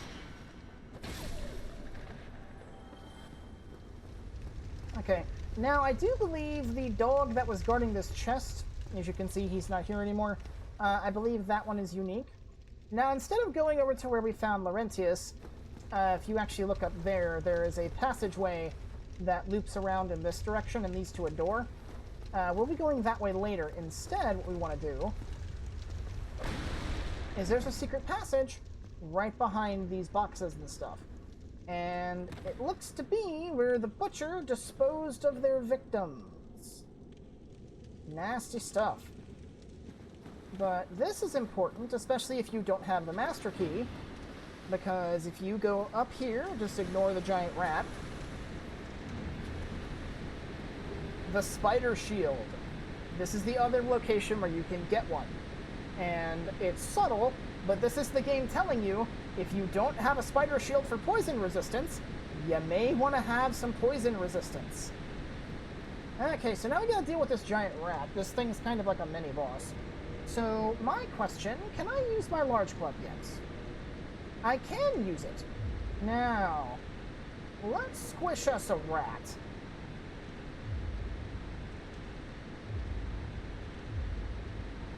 I'm gonna need magic weapon for this. This thing's incredibly heavy, so if I mess this up, I'm gonna be in huge trouble. Let's see. Grass Crush.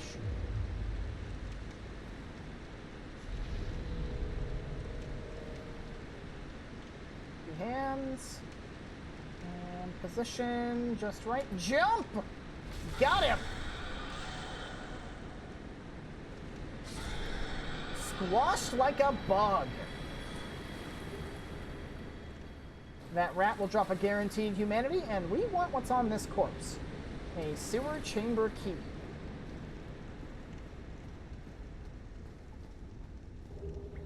Oh, the nameless soldier. We will explore all of this stuff in due time. I just like killing that rat first for that key, because that key is very important.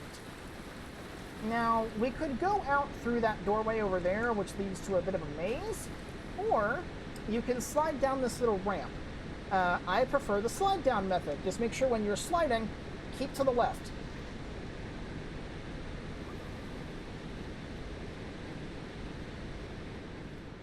And you go up this way.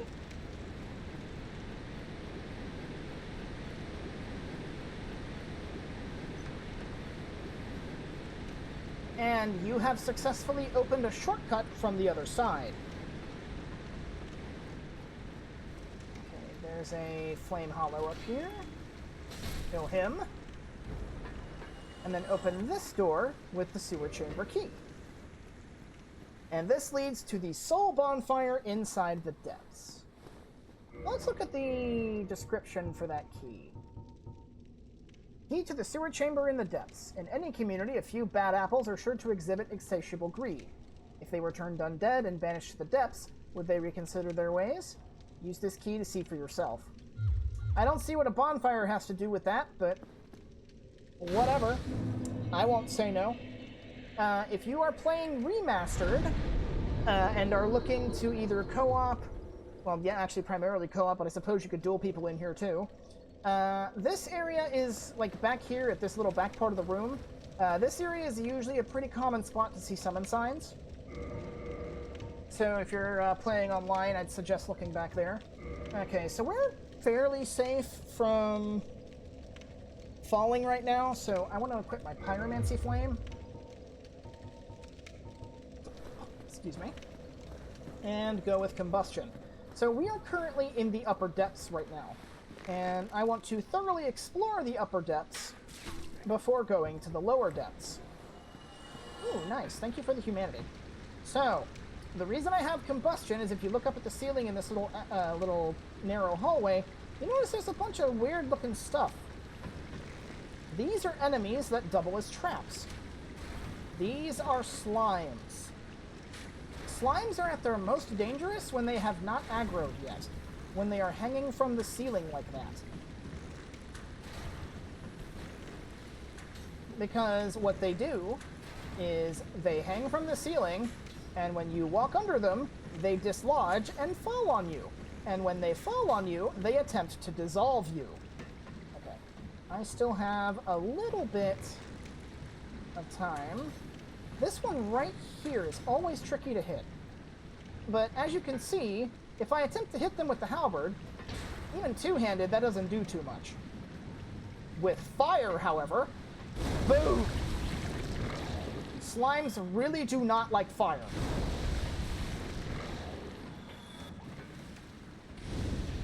Oh! I accidentally killed that hollow there. I didn't even see him in the crowd.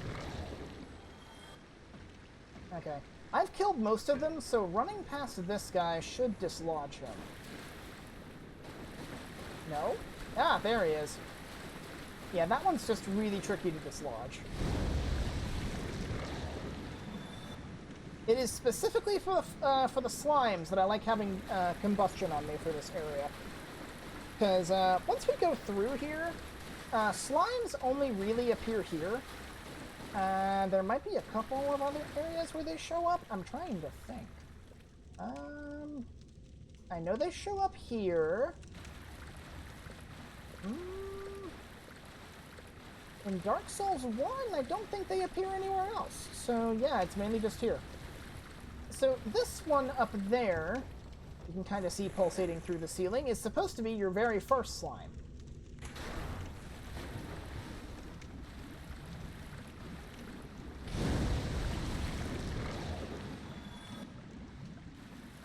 Guarding a soul of a nameless soldier. You go over here, grab it, he falls on your head and starts digesting you. But if we open this door... Hey, this area looks familiar. This is that little mess hall area from before. So yeah, when you go the normal way, this is the way you would go.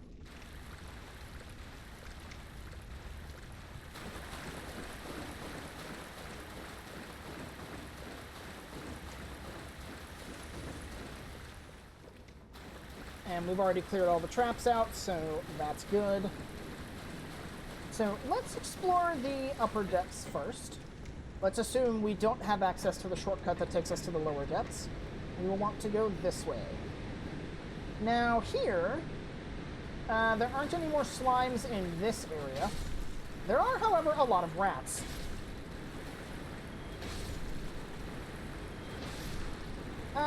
It hasn't happened yet, I don't think, but these rats have a random chance of dropping a solid humanity. So if you need to find humanity early in the game, these rats right here are probably the best place to do it. Now, you do want to be careful, because there are traps everywhere down here. Like that box. The rats in this place are tricksy and like to hide in all kinds of places. bit me as I plunged on him.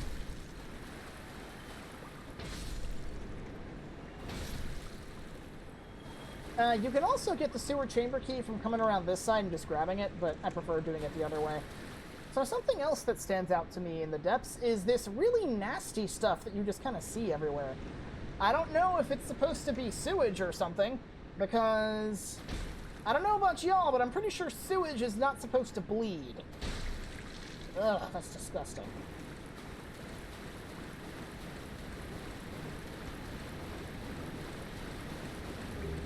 Soul the Nameless Soldier. Alright, so we technically have two paths we can take here. We can go straight ahead, or we can take this side path. Be very careful when you take this side path. There are pitfalls here that lead to a very dangerous area. Naturally, the enemies are immune to the pitfall. You yourself, however, are not. So what I like to do is just like run up against the wall and yeah, do that. Hold on, I think there's actually a slime in the passageway up ahead.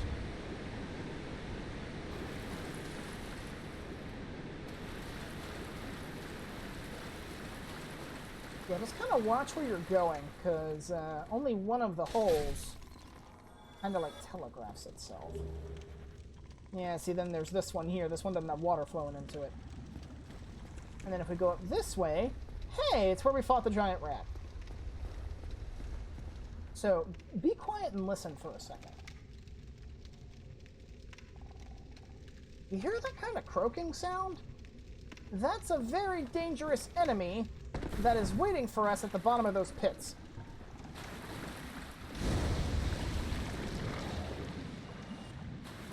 We will encounter those when we make our way to the lower depths.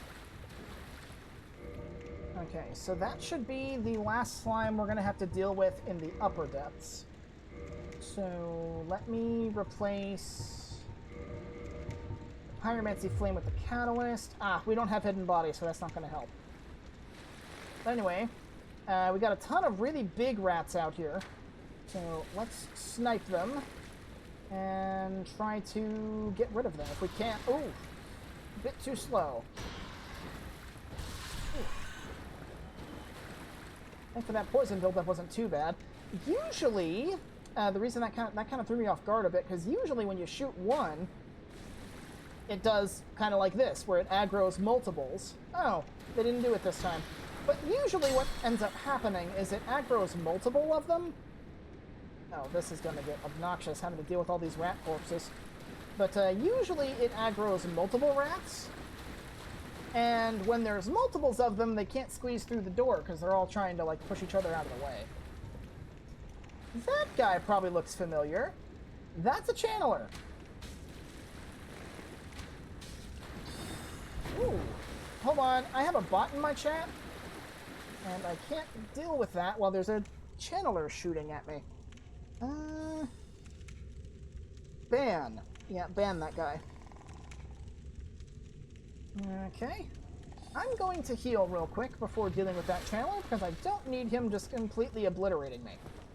Let's see.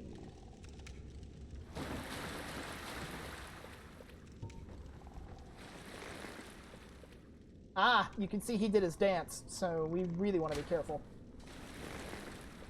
Ah, yes.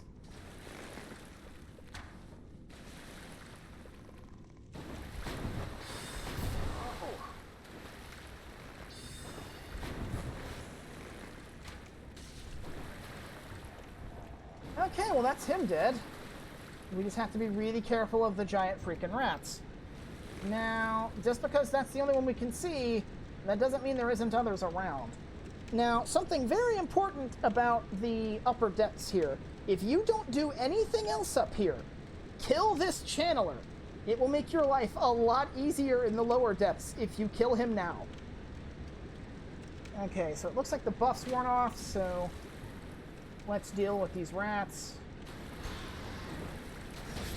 I can't see anything. There's too many carcasses blocking the view. Oh, gee, this is ridiculous. All the party bodies. All the party bodies. Alright. That should be it for all the rats crowding around here. Now, usually, like, what that channeler likes to do is, I think he starts up here, and then he likes navigating down this way. Now, be careful. Multi-rat box.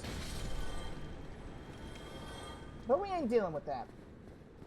These boxes are safe, and there's an item back here, I think. Yep. Large Titanite shard. That'll come in handy. We need those for the large ember upgrades, but we won't be dealing with those for a while.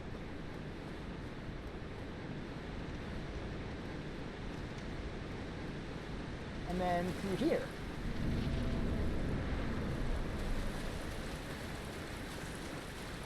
And now we are back to where we started in the upper depths.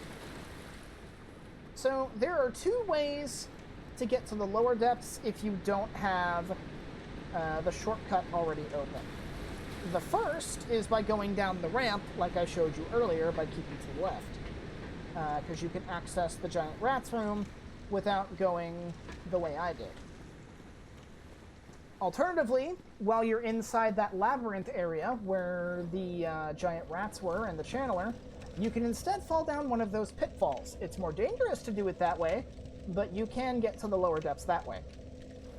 So, for the sake of quest completion, before you go to the lower depths, if you are not human already, become human.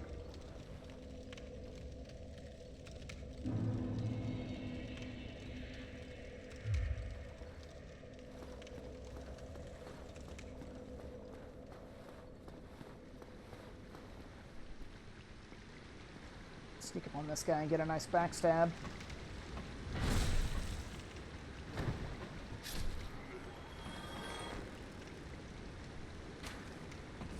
Oh, headshot. Nice. All right, can I aggro this guy? Always so tricky to hit him, because... There we go.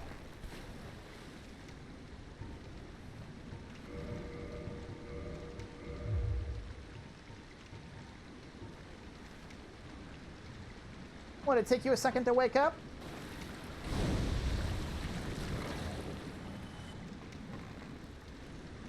Ooh, he dropped something. This is the earliest time you can get large Titanite and green Titanite shards as a drop from enemies. Is these slimes in the depths. Right here outside the bonfire is the best place to do it if you're farming these guys. I personally prefer the leeches in Blighttown for that purpose. Because while the slimes are easier to kill, the leeches in Blighttown, they drop the exact same stuff, except they drop the green shards in bulk. So, makes it preferable just to farm the leeches. I think overall there's more leeches too, so...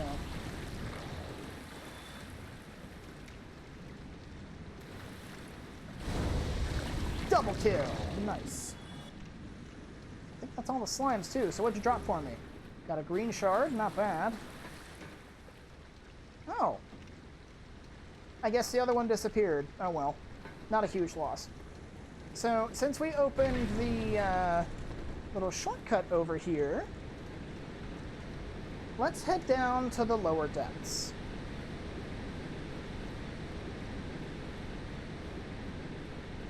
Now, there are more slimes down here, so watch the ceiling.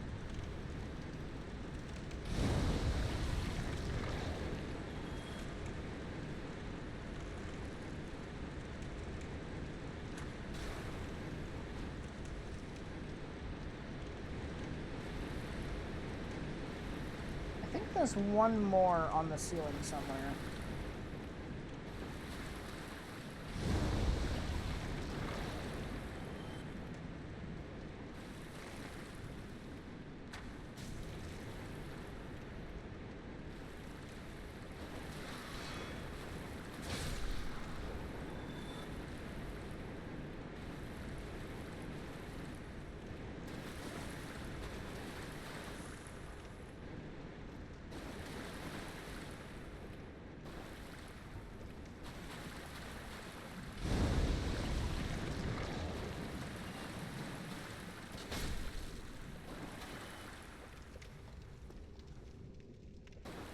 Okay, so this way leads to the area boss. We don't want to go there yet.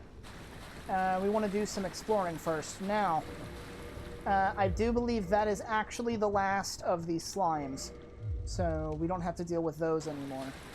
However, what we do have to deal with is a bunch of giant rats over here.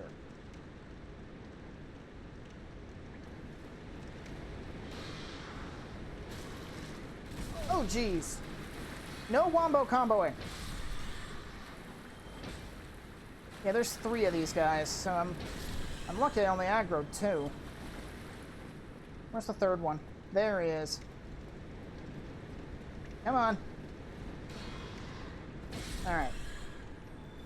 So, you want to make sure you kill these rats before you do anything else. Oh, okay, you're not a giant rat, but you're still a rat. Get back here.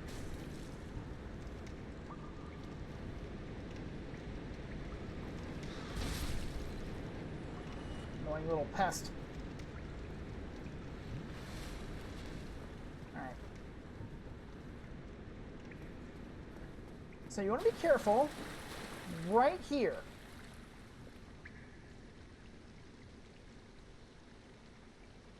Because if you're human, something should happen.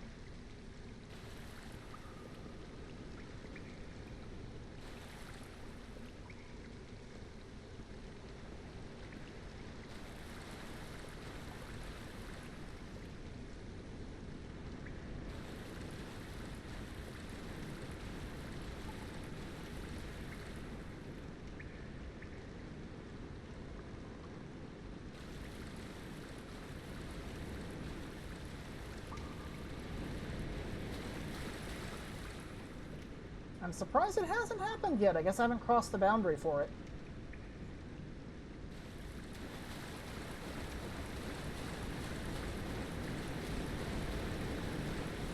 It's usually somewhere around here. There he is. Dark Spirit Knight Kirk. So, y'all remember Maneater Mildred invaded me in Blighttown when I was going there to farm the leeches. That was our first NPC invader. However, Kirk here is meant to be your actual first one in terms of, like, actual story progression. Nice. Humanity acquired. Get a humanity for killing him, and it doesn't look like he dropped any of his gear. That's unfortunate. But he can potentially drop his sword or his shield. That's not a real huge deal, though. We'll see him again. Kirk is an NPC, much like... what was her name? Much like Witch Beatrice, who you only interact with as a phantom, but has his own little, like, side quest chain associated with him. So, let's see. I want to swap. I don't know what I'm trying to say here. Swap up my equipment. And I want to equip a Purging Stone and keep that on standby. Because you saw that really weird-looking thing that I just killed. This thing right here, with the big googly eyes. This thing, despite how goofy it looks, is probably the most dangerous enemy in the depths. This is a Basilisk. If you do not have 10 Liquid Humanity stocked, get 10 Liquid Humanity before fighting these guys. Because if you don't have any humanity stocked, they can one-shot you. So, Basilisks are a really weak enemy, and they only have technically 3 attacks. 2 of their 3 attacks involve them shooting a sort of chalky-looking mist. That mist is Curse Fog, and the longer you stay in it, the more it will build up the Curse status effect. And if the Curse status effect procs, you die instantly. Oh, ew! That's disgusting.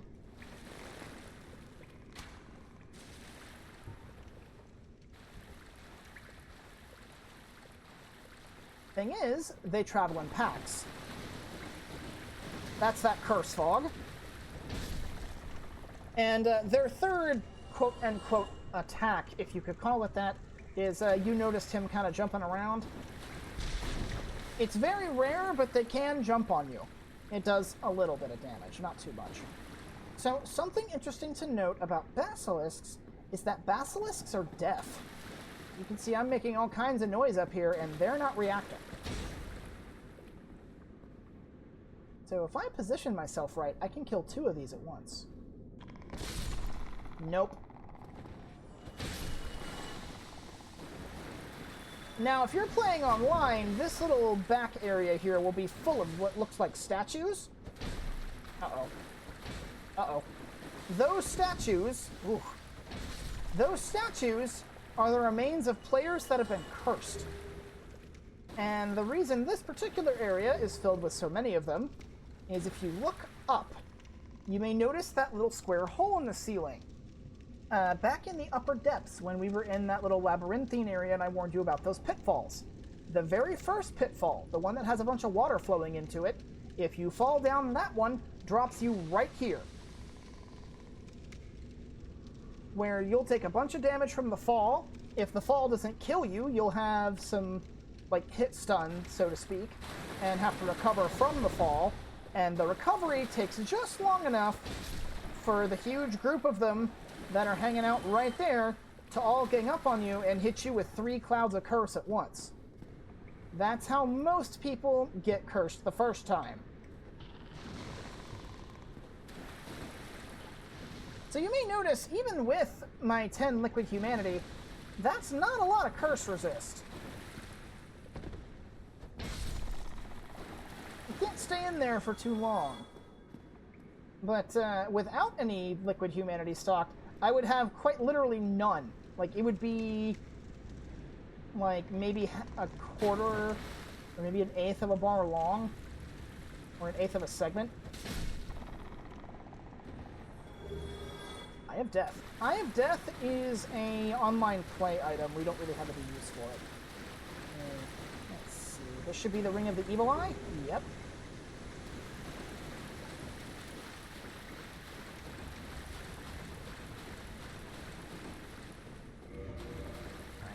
That should be the last of the basilisks. And in general, that should be the last of the enemies in the area, too. So, we're good to just go. Eye of Death. Alright. Now, there is one more item I do want to grab, which is over here. Blocked by another pitfall, but that's easily crossed. This is just a humanity, I think. Yeah.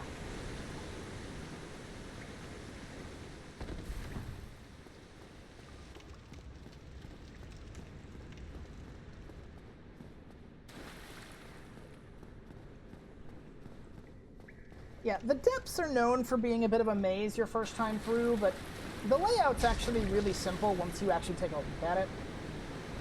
You got the upper area, you got the lower area. The little mazy type bits aren't that mazy, they're fairly self-contained.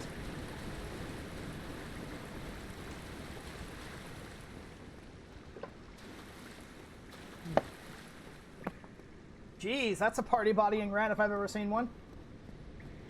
Yeah, sorry, I had to take a drink there. My throat's getting kind of sore.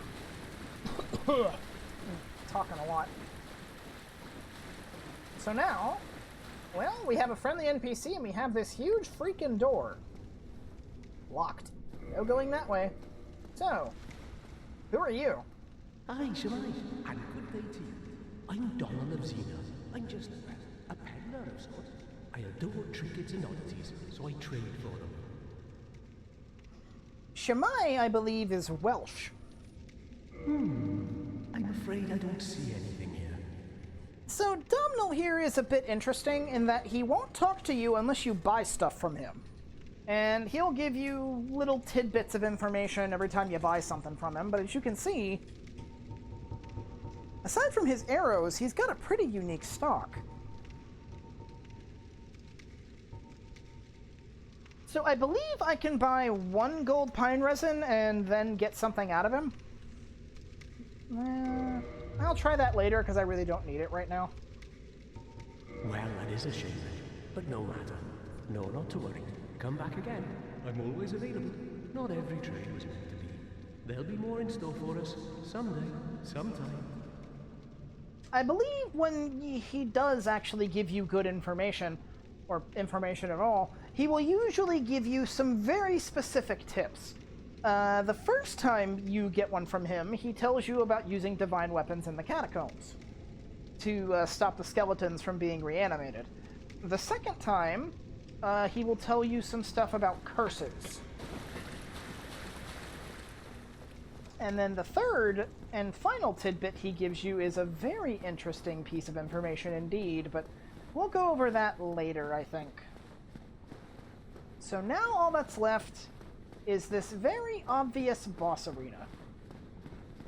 So make sure before you come here that you have killed the channeler in the upper depths.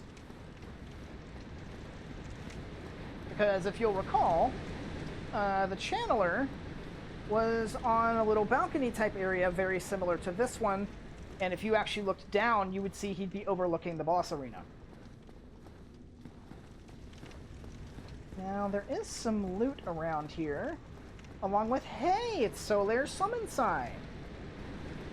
I think this is a large crossbow. Yep, heavy crossbow. And hey, another summon sign. Who's this? Hey, it's our friend Lautrec of Kareem. There's a rat shadow, I'm assuming from up above. I'm guessing they respawned. Oh, no, they did, because I used the... I learned proper bow. I should probably switch to that. Let's... There we go. And then we'll, of course, summon Solaire. Now, unlike the Bell Gargoyles, where you could also summon both of these guys, having a summon, it helps, yeah, but it doesn't help as much as you'd think. Alright, guys, let's go fight us a boss.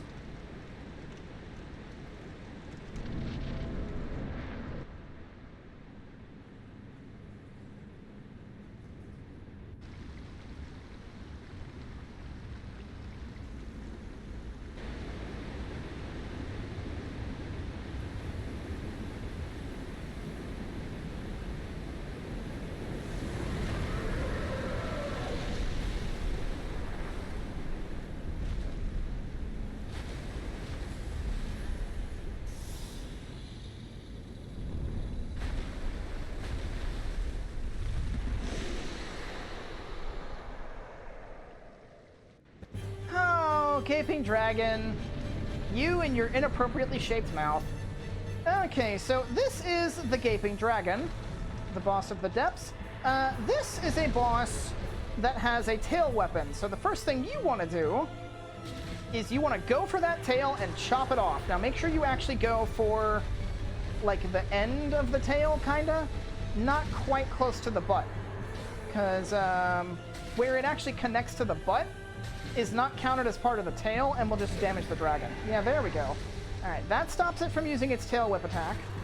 So now, Lautrec over there just being an absolute tank. Some tips for fighting the Gaping Dragon. Don't use a shield. You want to use the Grass Crest shield in a two-handed setup if you have it. Because you cannot block anything this guy does. Even his little, like, claw swipes. Don't even think about blocking them because you can't. But otherwise, this guy's a pretty simple fight. He likes using that slam attack of his. He'll follow forward. He'll follow through with a run forward like that. If he runs you over with that, that hurts. A lot of his attacks just in general hurt.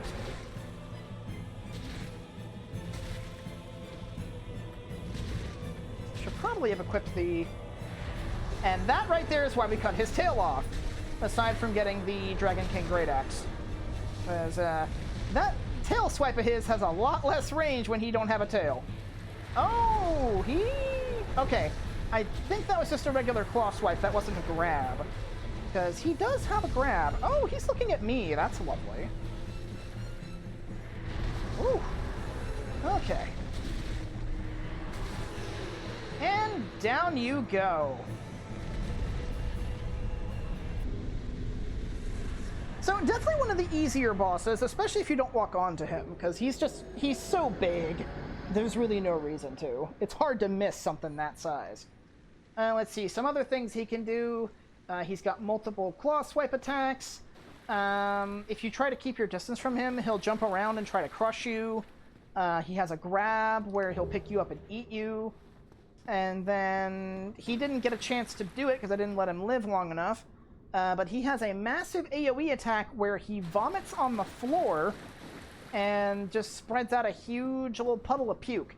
And the puke itself doesn't hurt you, but it degrades your equipment. It directly damages their durability and makes your stuff break. So, first enemy that can do that, but overall, he's not really that much of a threat.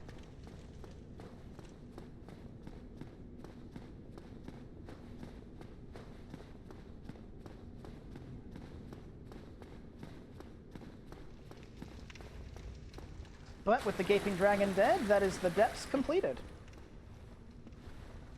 I don't think Domhnall has anything to say. And then, having killed him, he dropped the Blighttown key. Key to Blighttown from the depths of the undead burg, swallowed by the Gaping Dragon. As its name suggests, Blighttown is a place of great pestilence. Even the polluted inhabitants of the depths are aware of its dangers and built this mighty door in hopes they could remain safely separated. Well, they ain't gonna be remaining safely separated for much longer, because I'm opening that stuff. Okay, so if you have more than one blooming purple moss clump, I suggest equipping it. Otherwise, keep a regular purple moss clump equipped. You are going to want the spider shield, and I'm going to be equipping my pyromancer set. Let me actually compare that to the black leather set. Because I think the black leather set also has some pretty decent poison resistance. No.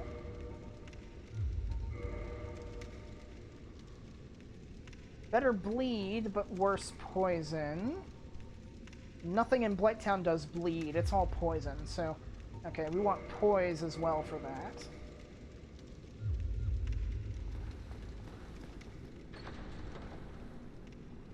Alright, so we've got our poison resistance. We've used the key. We can head into Blighttown, and this is the way you're supposed to go. Now, thankfully, there is a bonfire not too far from here, so I will probably level up when I reach that bonfire. Now, we are going to have to be a little bit careful because the Pyromancer set is not upgraded. We don't have nearly as much defense with this as we do with our Wanderer set there.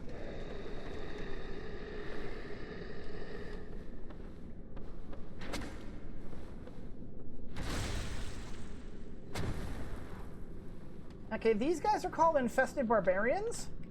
I just call them ogres. Because, like, look at them. That's basically what they are. These guys are basically ogres. They definitely look the part.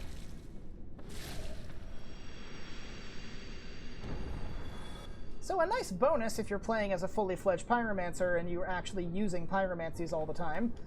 Pretty much everything in Blighttown's weak to fire. So you can burn this place down really, really easily.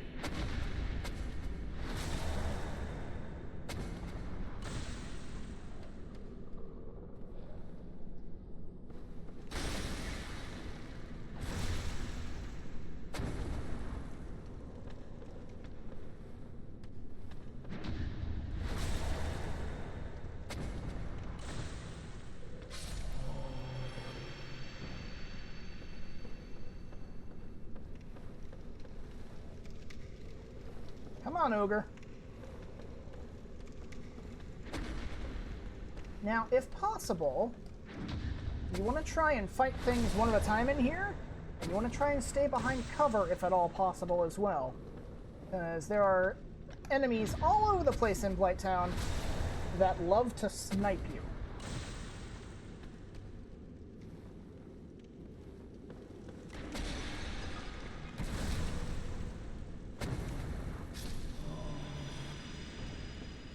Now, I can't speak for Remastered, because... Oh, of course, when I'm not actively farming a large club, they just give it to me, thanks.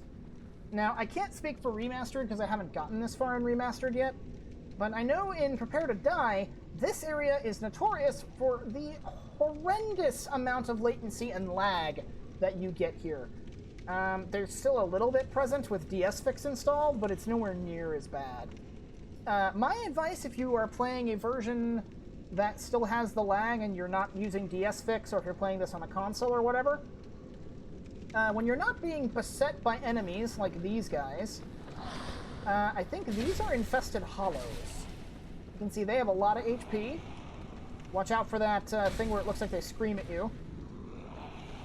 That's a grab. Fair warning, pretty much every humanoid-looking enemy in this area is a cannibal, and they will try to eat you if given half the chance. But, if you're having frame rate problems around here, smash the scenery. Smashing the scenery sufficiently will actually reduce the lag. I'm guessing it has something to do with how much of it is scattered around to kind of give it that shantytown look. But, like, whether it's these barricades, the various pots and urns scattered around, just smash them. Eventually you'll reduce the latency enough to be at least somewhat bearable. But thankfully I'm running DS Fix, so it's not as big a problem.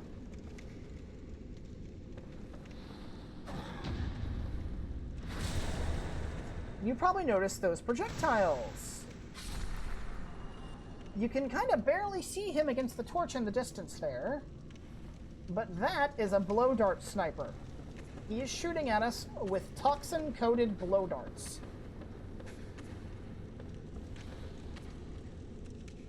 They are unique enemies. They don't respawn once they're killed. However, they are usually very heavily guarded and also in out-of-the-way locations where they can be the most annoying.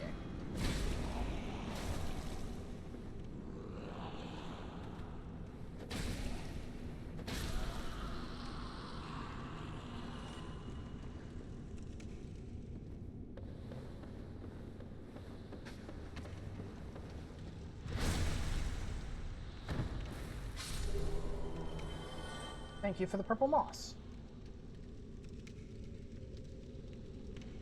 So right here is actually a good instance for fall control.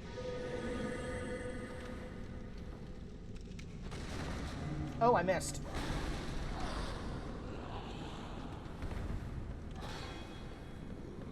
Probably should have done a jump attack instead. That probably would have worked a bit better.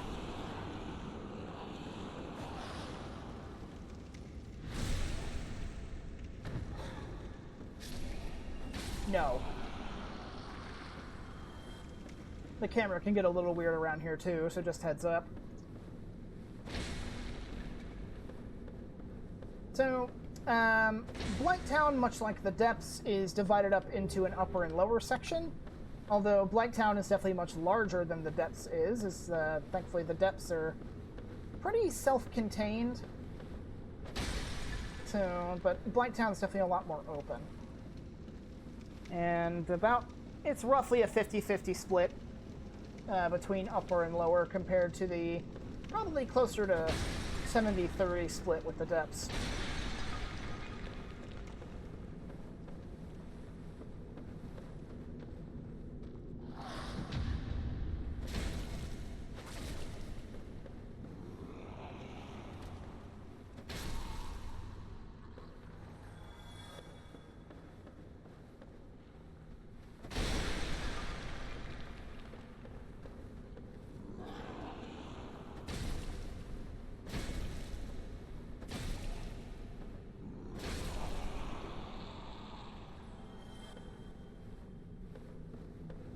I'm gonna go ahead and get that guy's attention with an arrow to the back of the head.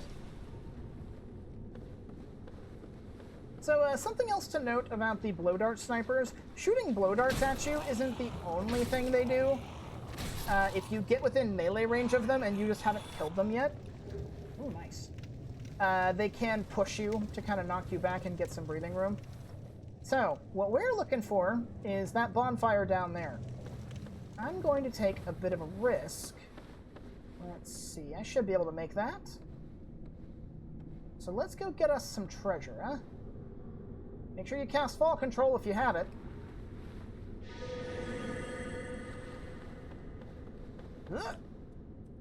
And there we go. the Iaito, our first katana. Now, needless to say, if you miss that jump, you're going to fall all the way down to the bottom of Blighttown and die. So, that thing's very, very harrowing to try and get to. But it's worth grabbing, especially if you're interested in weapon ascension with boss souls. That's the earliest katana you can get for that purpose. So, like, the first third of Blighttown takes place around this area. So actually, before I do any of that, let's level up and swap our spells around. So let's see. I don't need combustion anymore, because we're done with slimes. We don't have to worry about those. Hidden body will definitely be helpful up here to hide from those snipers. Let's see. I don't have any Titanite. Do I have any souls I can pop? Nameless Soldier, Proud Knight. Yeah, I've got a few. Let's see.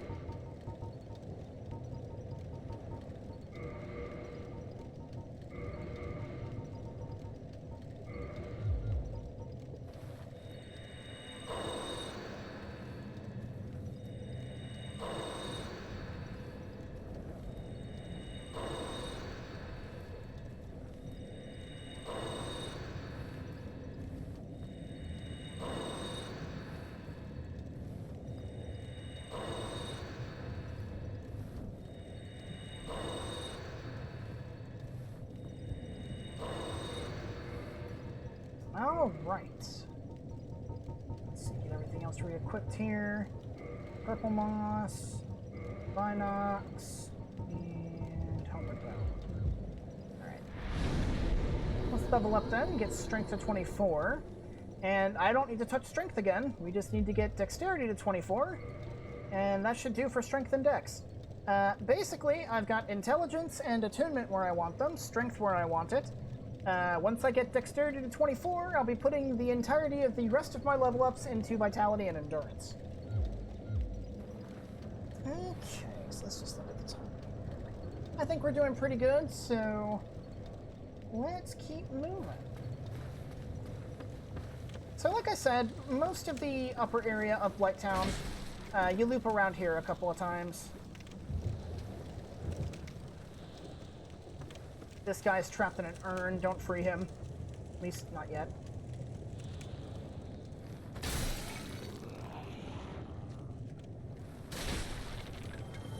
Oh, I killed something. I'm guessing that was the Hellhounds running off a cliff.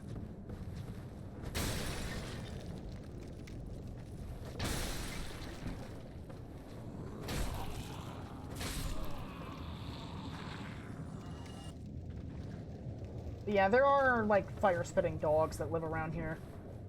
They go ballistic when they sense you, or they aggro onto you. And they don't exactly have the best pathing. They often like taking nosedives off of ledges. Okay, I was scared that I accidentally broke the urn on this guy. Don't roll into this, by the way. He'll end up falling on you.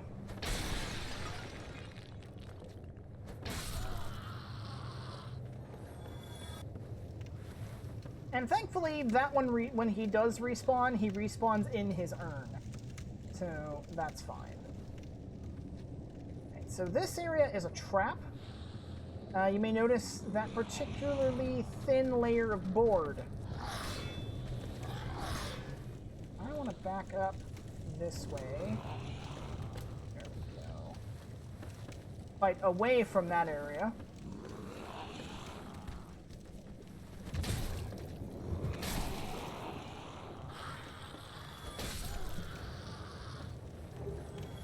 I won't say no to more Souls of the Lost Undead. Those are very nice to have. Any more? There's one more up there. Let's get rid of him. As we don't need him following us where we're going.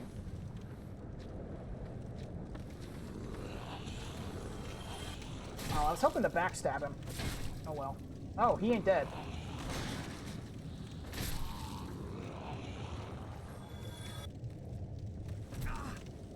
Okay, he landed on me, but I got a backstab off. That's right, die. Oh, wow. And I think if I had a +5 weapon, that probably would have done him in. Okay. Nope, that corpse. We'll come back for that later.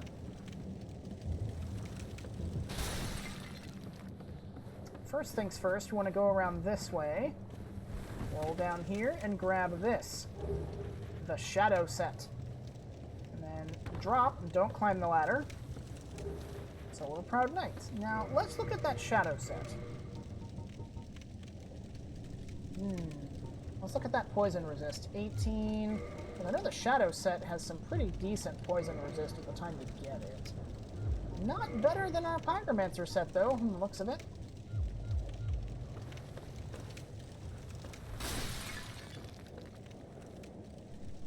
Okay, so we definitely want that. And, yeah, normally there'd be, like, hellhounds patrolling around here. But I guess they aggroed onto us and ran off a cliff. Okay, I tried to jump there and it failed, so I was actually kind of worried that I'd fall to my death there, but I'm fine. Oof. So we got that. Now we actually have to fall, hopefully not to our deaths. Because there's a whole little lower area here. So something to note. Note this really rickety looking piece of floor here. You can walk and run on it just fine, just don't fall on it. Because this happens! And if you don't have fall control active when that does happen to you, you end up taking about half your health and damage and get immediately ambushed by some hellhounds that are supposed to be down here. But again, they must have aggroed early and offed themselves. So I won't complain that the game wants to make it easy for me. Let's see. This is a humanity, yep. So this is probably the most harrowing part of Blighttown for me personally, because I don't like heights. And something that I really don't like in addition to heights is having to cross over heights on an unstable, rickety surface. I hate this bridge. I've only ever died on it twice. But gee, if it doesn't just completely give me anxiety every time I have to cross that stupid thing.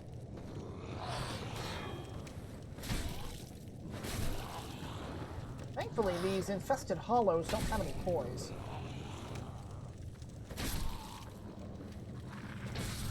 Oh, he was doing a little dance there.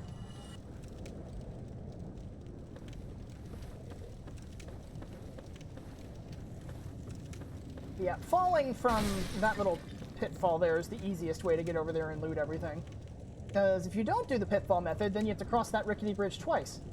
And that's double not fun. Blooming purple moss clump, I will gladly take that. Let me get somewhere a little less precarious. Ugh.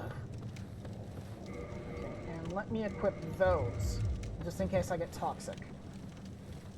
I shouldn't, but you never know, it might happen. Alright.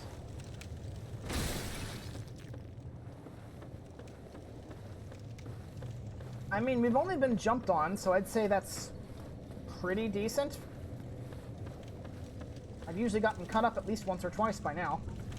So, before we head forward, if you have hidden body, this is a good time to use it. Because when you walk over here, on top of that wooden tower, there is a blow dart sniper. So I want to sneak around where he won't shoot at me.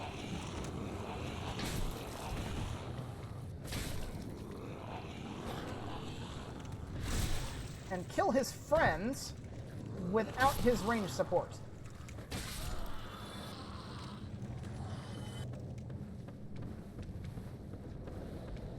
And then we have that disgusting thing. Ugh. That is a parasitic wall hugger. That's a unique enemy that only appears here. It's absolutely disgusting, and the noises it makes are even worse. Oh, am I floating on midair? Huh. Ain't that nice. Okay, now, unfortunately, there's a lot of the infested hollows around here. So, let's see if we can deal with them.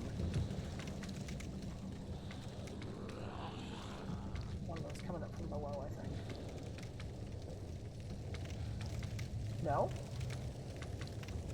Okay. Where are you going?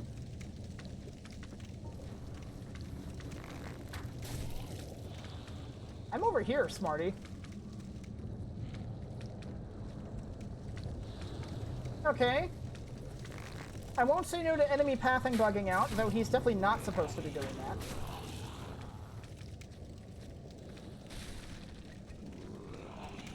Okay, it just took him getting shot in the head twice for him to correct his pathing. Sure, why not? I don't blame him for smashing the pots in frustration. If I was being that stupid, I'd smash a pot too. What was that? That was a loud bang. Okay, let me deal with this guy real quick, and I need to go make sure nothing bad's just happened.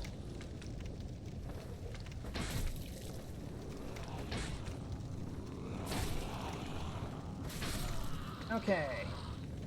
Thankfully, Dark Souls auto-saves your position whenever you quit out, so I will be right back. I need to go make sure nothing bad's happened.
Okay, folks, I do apologize for that really large delay. I don't know if the microphone or the audio will actually pick that up, but something in my house just made a huge bang, and nobody knows what it is, because we looked everywhere, more or less. The only room we haven't checked is the attic, but based on like the reverberations that I was feeling through the floor, the chances of it being in the attic are really, really slim. But anyway, back to business. Hold on 1 second.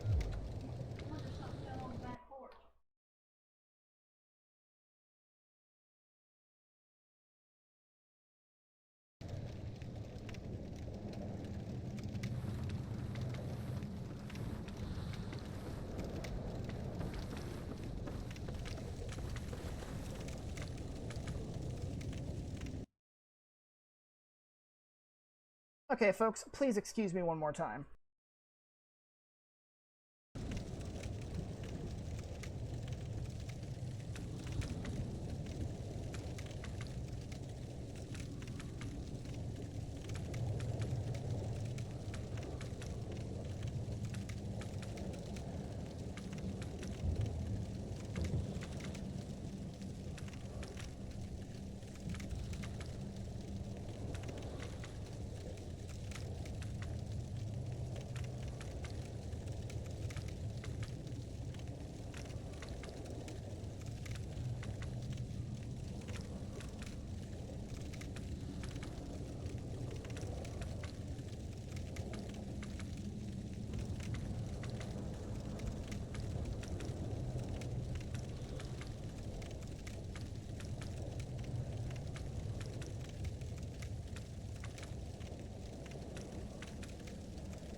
Okay, again, folks, again, I am so sorry. But that is just all kinds of weird.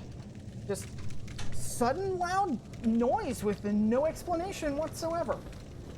Halloween was like 2-3 weeks ago. So, yeah, no idea what's going on there. But anyway, back to Blighttown business. We have another blow dart sniper down here. I don't know what area he's supposed to be covering, but he dies easy enough. I guess maybe if you're trying to go for, I don't know, maybe he's trying to cover the parasitic wall hugger, I guess. I don't know. But he's easy enough to take out.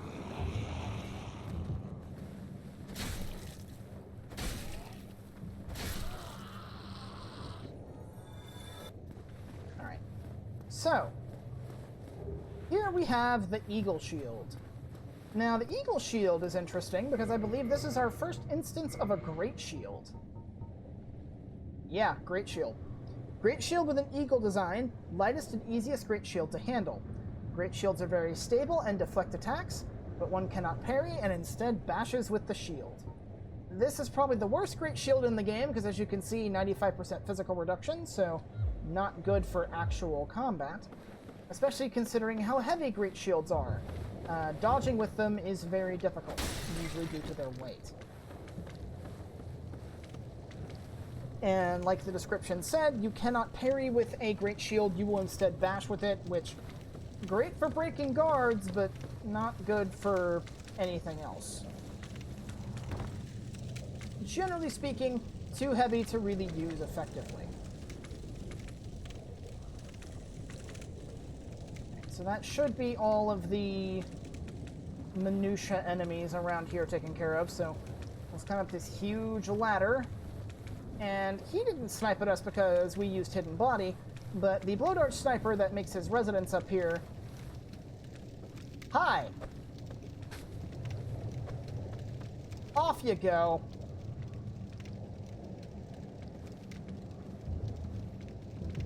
I didn't get any souls, so either he survived that fall, and or he landed somewhere.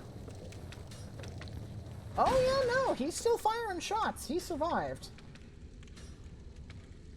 where are you going? Enemy pathing's just being really weird this episode. Like, why climb down just to come back up? You are being really weird.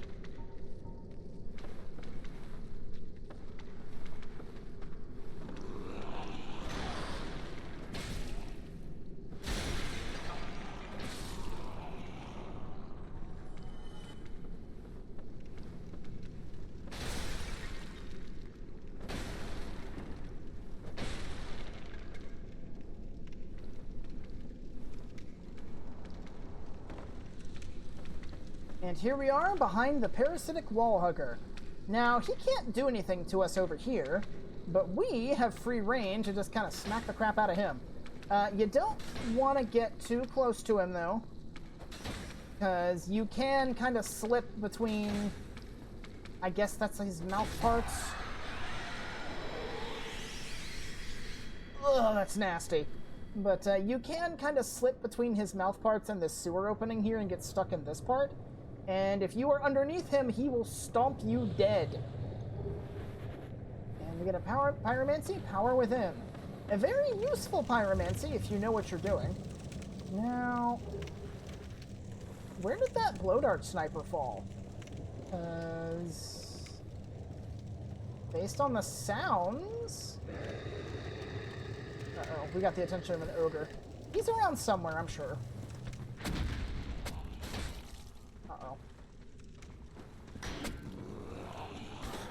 This guy has less HP, so let's deal with him. Chain backstabbing.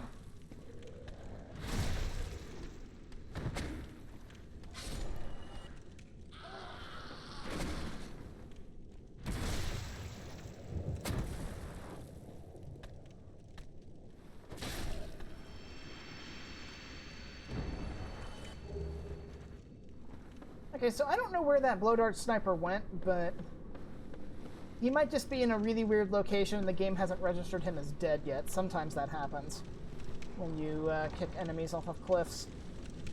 Okay, so I want to go through here first. Just go ahead and clear that up. And then here is another instance of fall control being useful. We can drop down to this corpse to get a unique weapon, the whip.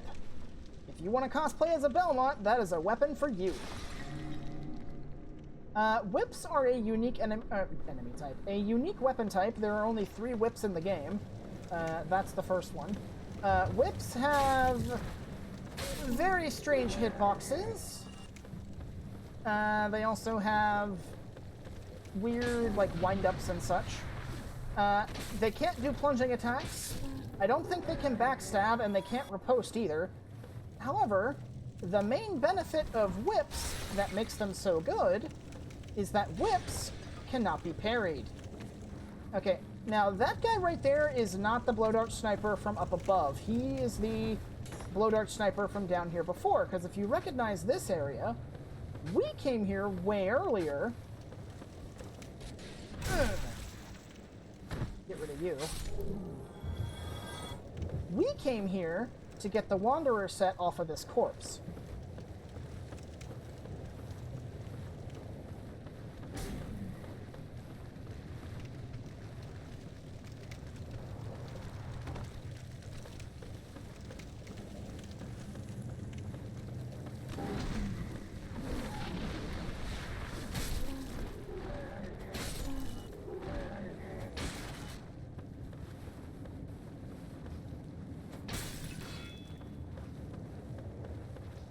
Gotta deal with these mosquitoes. There we go.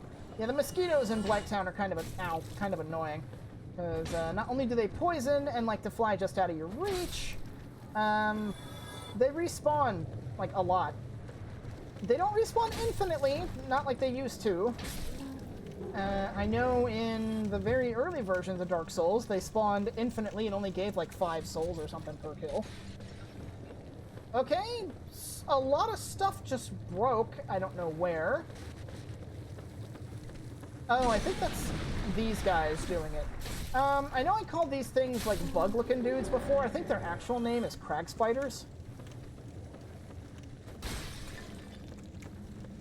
bow would probably serve me in better stead here. Yeah.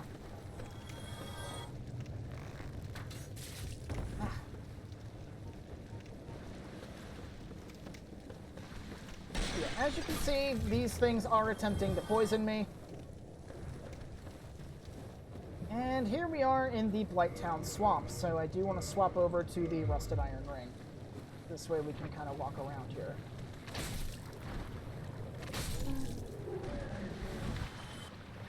Okay. So something to keep in mind, I'm going to go ahead and get poisoned here. I'm going to go into the mechanics of how poisoning and status effects in general actually work. It's most easily noticed with poison, but it also applies to toxic and bleed. The way it works is every instance of a status effect has its own value of that status effect associated with it. I mentioned when I was explaining status effects before, specifically with bleed, bleed procs can do either up to 30% or 50% of your max HP, depending on what it is that inflicts the proc. Poison's the same way, and so is toxic. They have various potencies, and what the game checks for when determining the potency of the status is what was the potency of the attack that actually caused the proc, not what caused the buildup. So, for example, if I had decided to stay out of the swamp when it had nearly poisoned me, and then got hit by a mosquito, and the mosquito ended up poisoning me because it would fill up the bar, the mosquito's hit is what would be used to determine the potency of the poison. And basically, pretty much everything here can poison. Very few things can't. I think that the crag spiders are not one of them, but still. But basically, if you get poisoned by anything in here, you want to get poisoned by the swamp, because the swamp, the poison from the swamp does the least poison damage. I believe it's 4 HP per tick, so very small, very manageable.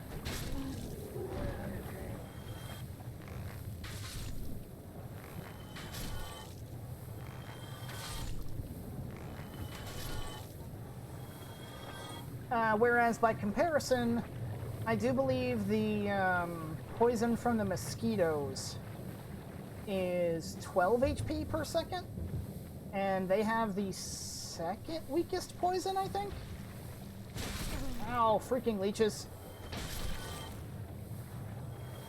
I refuse to be killed by a leech again. That's just embarrassing.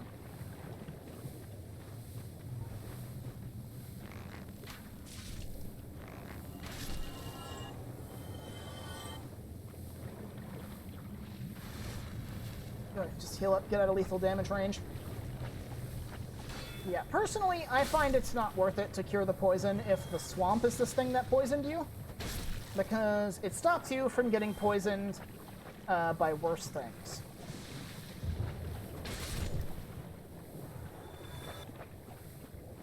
Really enjoyed the gameplay, not gonna lie. Seems good.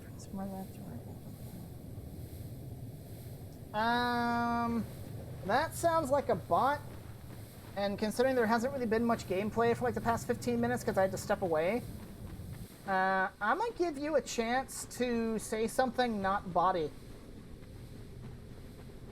You gonna do that for me? Let's see, Den Sonic blank. Okay, we got a follow. Who did that? Den Sonic blank. Okay. Hey, Song, this seems suspicious. What do you think?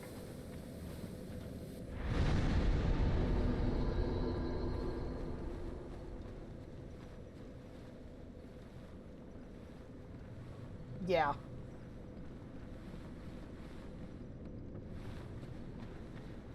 I mean, I'm sure bots can be programmed to follow.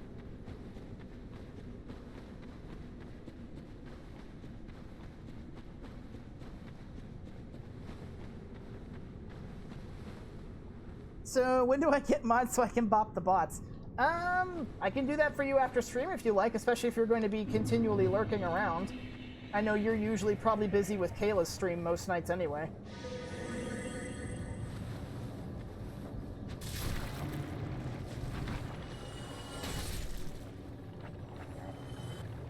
Might as well see if I can get some extra goodies from the leeches here, since I had to cure my poison and get my Estus back anyway. You're basically always lurking? Yeah, I've noticed. And having a mod be in permanent lurk mode would probably be very helpful indeed. But yeah, I might see if I can get some extra little goodies from these leeches here.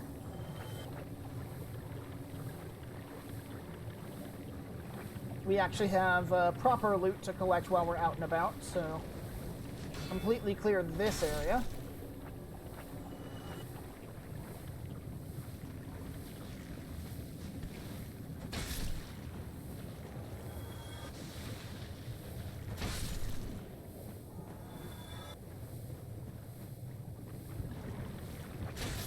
Take that, leech.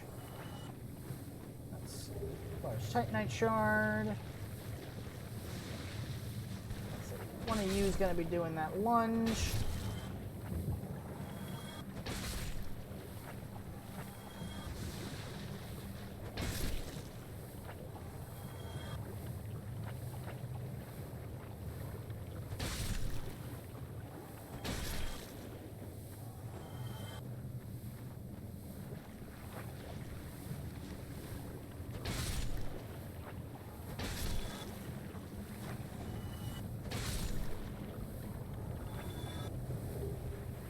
And we get the server, which is a curved or not an ultra greatsword, but a curved greatsword. I believe that is the first curved greatsword you can get.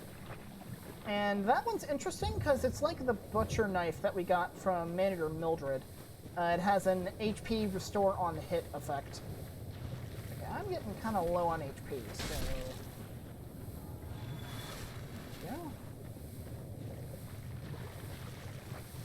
I forgot to read the description of the Ring of the Evil Eye, but it actually probably would be pretty helpful here in the swamp. What the Ring of the Evil Eye does that we got in the depths is if you wear it, whenever you kill something, you get a flat 30 HP back. Which, considering how many small, weak enemies are around here to just one-shot between the leeches and the mosquitoes, probably would not be a bad idea to equip if you're capable of actually killing said enemies. It'd help you maintain your HP in the swamp, at least. Because at 4 HP per second, that's about 7.5 seconds per enemy killed. Well, that adds up.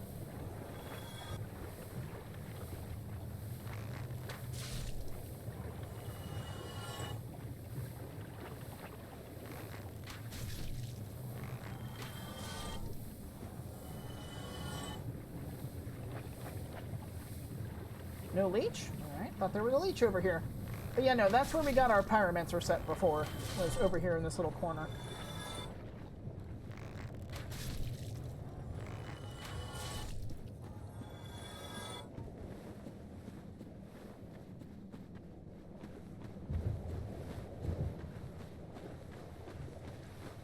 Yeah, we haven't run low on Estus yet, but... oh, right, I forgot. You take more than one hit. There we go. Large Soul of Proud Knights. Now, we want to be really careful going over here. The lighting makes it a little tricky to see, but around this corner, there are multiple ogres with boulders.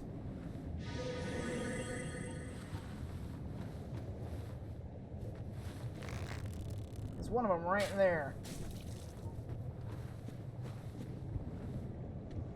Unfortunately, the lighting makes it very tricky to see them. Oi!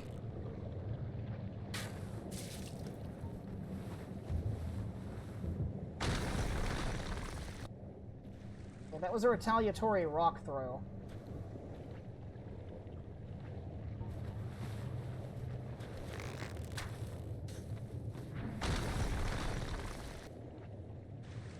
Come on!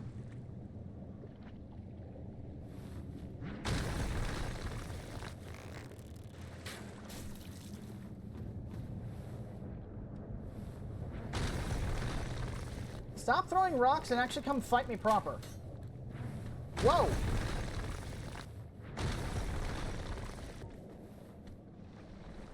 Okay, one of them's actually trying. Okay. Yeah, okay. That one's just gonna throw. This one actually wants to fight, so I will oblige. Uh-oh. Woo! That was close.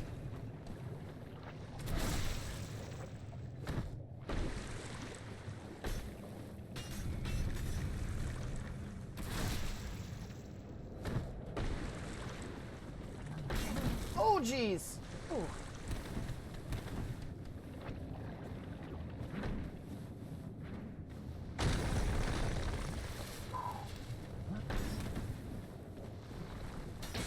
You can see these guys hit hard. Ow! This is why you don't want to fight both of them at once. I can finish this. And he just murdered me. Oh! I'm still alive somehow! Oh no! Ooh! I survived with 1 HP. I am not letting this clutch go to waste. You die! Oh, gee. That was gnarly. Woo! Talk about a lucky save.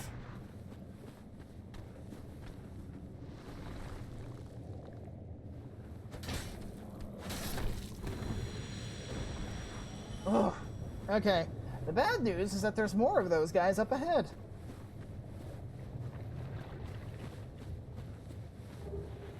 Great club. If you can't get a large club, that's a pretty decent alternative. Okay. I think what we'll do is we will finish looting the lower part of Blighttown here, and then we'll call it a stream. So I'm going to use Hidden Body. Sneak past these three.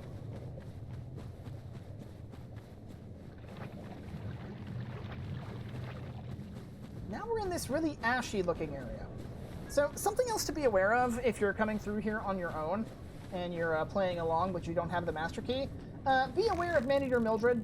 She attacked me before, but took her out pretty easily. She's pretty weak. But just be aware that she's there, because she might catch you by surprise if you don't know she's coming. Where are you? Are they all just repositioning? The lighting makes it a little hard to see, but I think they're all repositioning. Yeah, the lighting's just really weird here. Okay, yeah, they're all just repositioning. So aim for the shoulders, perhaps. There we go, actually hit you in the head. Now, since we actually hit that one, it should be trying to path over towards us. Yeah, here we are.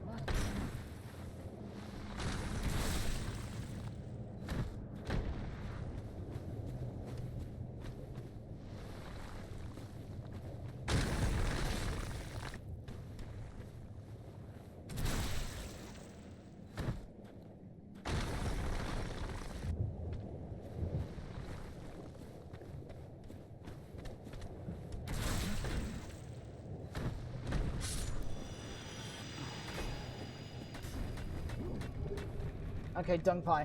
Sometimes these ogres with the boulders can drop a pickaxe, if you feel like being funny.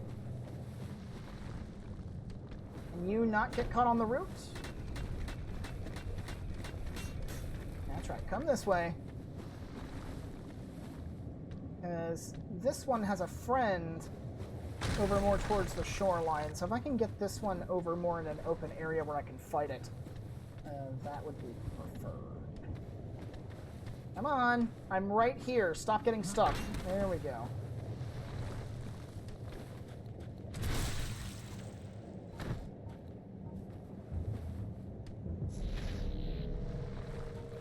Give our weapons a little bit more oomph. Hey, don't ignore me. Idiot.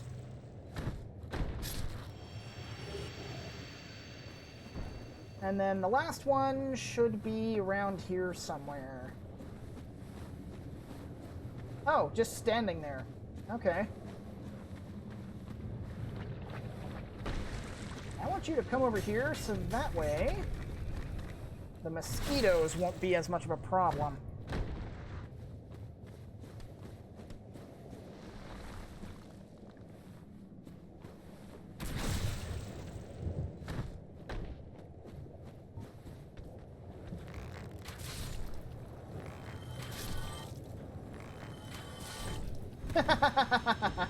Take that.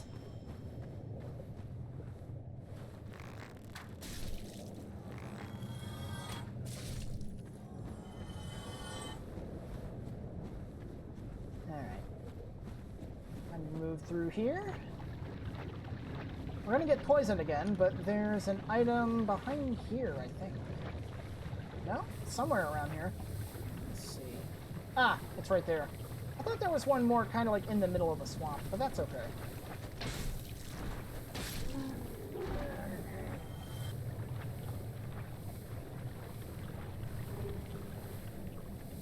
Any items around here? Nope.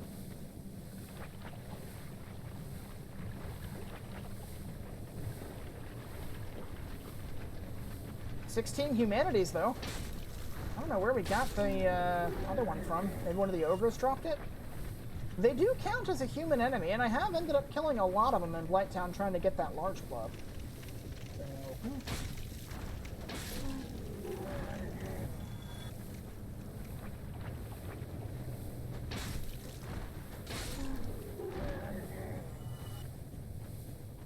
okay, that should do us. So we'll stop here for this episode. I would have made a bit more progress if I didn't have to step away to investigate that really weird noise, but oh well. Do what you can, right? Okay, well I think that's going to be it for this episode. I hope y'all enjoyed. There really isn't much to do in the way of like between episode grinding right now, because it'll basically be clearing Blighttown, going to the next area, grabbing a specific item, and then we can go back and do a little bit of farming. But that will wait until next time, and there's still plenty of progress to make before we get to that point, so I think that should be fine. Again, I hope y'all enjoyed, and I will see y'all next time. Have a good night, everybody, and sleep well.